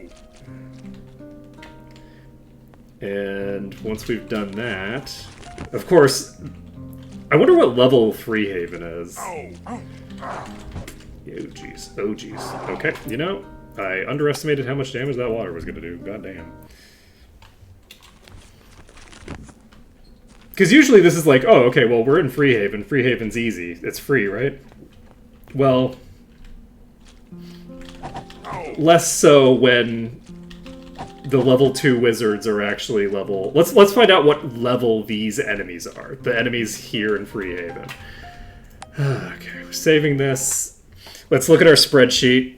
Freehaven. 132. The enemies here are level 132. However, we do get Expert Merchant. And that's the most important thing. I don't know why I think that Expert Merchant is here. It's in one of these types of houses. Wait, Dominique or something? No, is it Livia? What does Dominique teach? I think there's a Dominique around here teaches something important. Is that water magic, maybe? Okay, we're not even gonna talk. We're not even give you the time of day with your quests. So we've got Expert Merchant now. We can pick up Expert Arms Master here as well. So that's fine, but we're not going to worry about it. For right now, all we're doing is we're grabbing the night quest immediately and turning that in. That'll give us 3 characters who are technically promoted, though it doesn't do anything for Dwarf. Where are you? Is it Dwarf Cass? I think it's a Dwarf Cassowary. I think that's... You're a Dwarf Cassowary, you're a Turkey Vulture, you are Turkey Ocelata, and Apomina. Shishwanensis. You're... What is that thing called?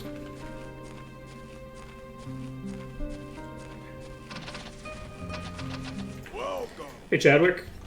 Wait. Wait.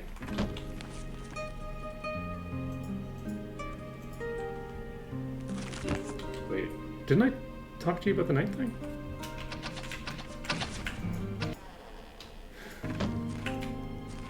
Wait. Didn't I talk to the guy? I was sure I talked to the guy. I thought I clicked on both quests.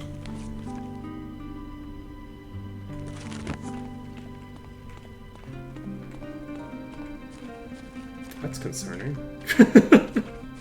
Wait a second.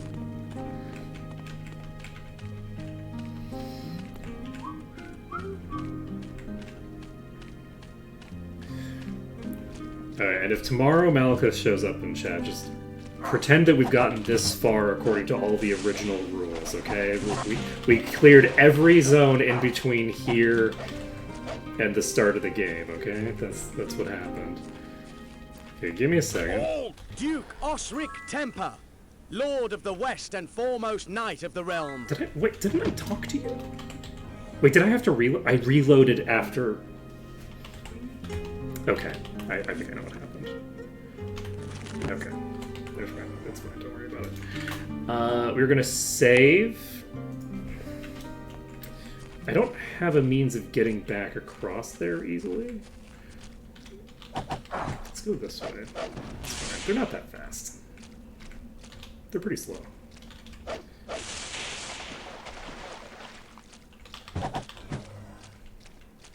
See, no problem. No problem. We could just walk there. We don't need to worry about nothing. So now we need to talk to Chadwick again, and then we need to go back and talk to them. And every time, each of the enemies in that area are creeping slower and slower to us, to blocking off our retreat. So it'll be fine. It'll be fine. Don't worry about it. Everything's everything is fine. As I said, it's all golden. We're doing great. Everything's fine. Looks like Freehaven doesn't have any guards.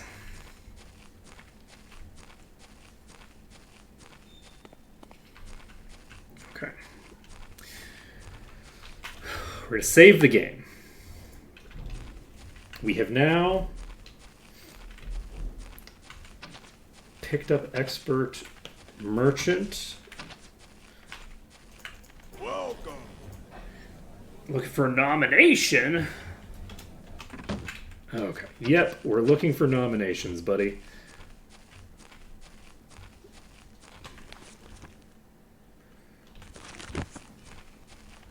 At some point, the development team is gonna troll us, and they're gonna have changed the nomination quest like quietly, and we're gonna go to do the nomination quest. It's gonna be like, oh, actually, like complete this mid-level dungeon in order to do this, like every other quest, and then we'll be like, oh, what do I need to do? I didn't read what the guy told me. Not like this. Okay, but this also means once we've got this turned in, we are free to go wherever we want tomorrow. So tomorrow we can just explore wherever we want. We can do whatever dungeons we want. We can do whatever things we want. And we can always get back here to Freehaven by just taking a cab. We can just come straight back here. We don't need to worry about like walking here on foot. So that'll be useful. That'll be very convenient for us. Ow! Do we have enough HP? We do. Unfortunately, we don't have enough space. That route did involve them getting a little too close for comfort. Let's see. Ow! Okay, we have to go like straight into them to follow the coastline. So following the coastline that way is probably not a great idea. I'm just gonna go around this way. There's not a very large pack this way, so I think it should be fairly easy to just dodge around them and not worry about it. Let's see, we're going a little bit over time, but we're just going far enough over time to get the night promotion. We're also going to save this under danger, because I should have a backup save if I get myself stuck in the night. If I get stuck over here, which kinda seems likely, actually. Let's move over this way. I want to get them to go around away from the coast, basically.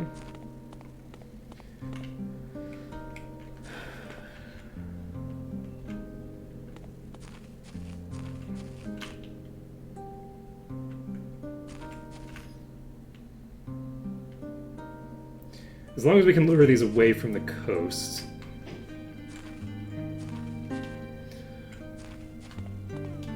Can we now go straight north and get into the green in this direction? That was actually scary, because I don't know where the boundaries will be to block off the projectiles. Because there's a bunch of buildings, but there's also, like, streets, and streets are just a clear shot. Oh, that's really surprising. I would not have expected to get hit at that angle, but okay. That's fine. Sometimes you just take a shot that you didn't want to. You know what? Let's put this on double speed. Because, again, we are over time, and I do have an appointment today, so I can't go super late. I'm going to have an alarm going off in 25 minutes to say, leave. Walk out the door. What are you doing? But I would like to get this part done. Oh, that boss is still there? Oh, that's suboptimal. That's the worst one to have still there.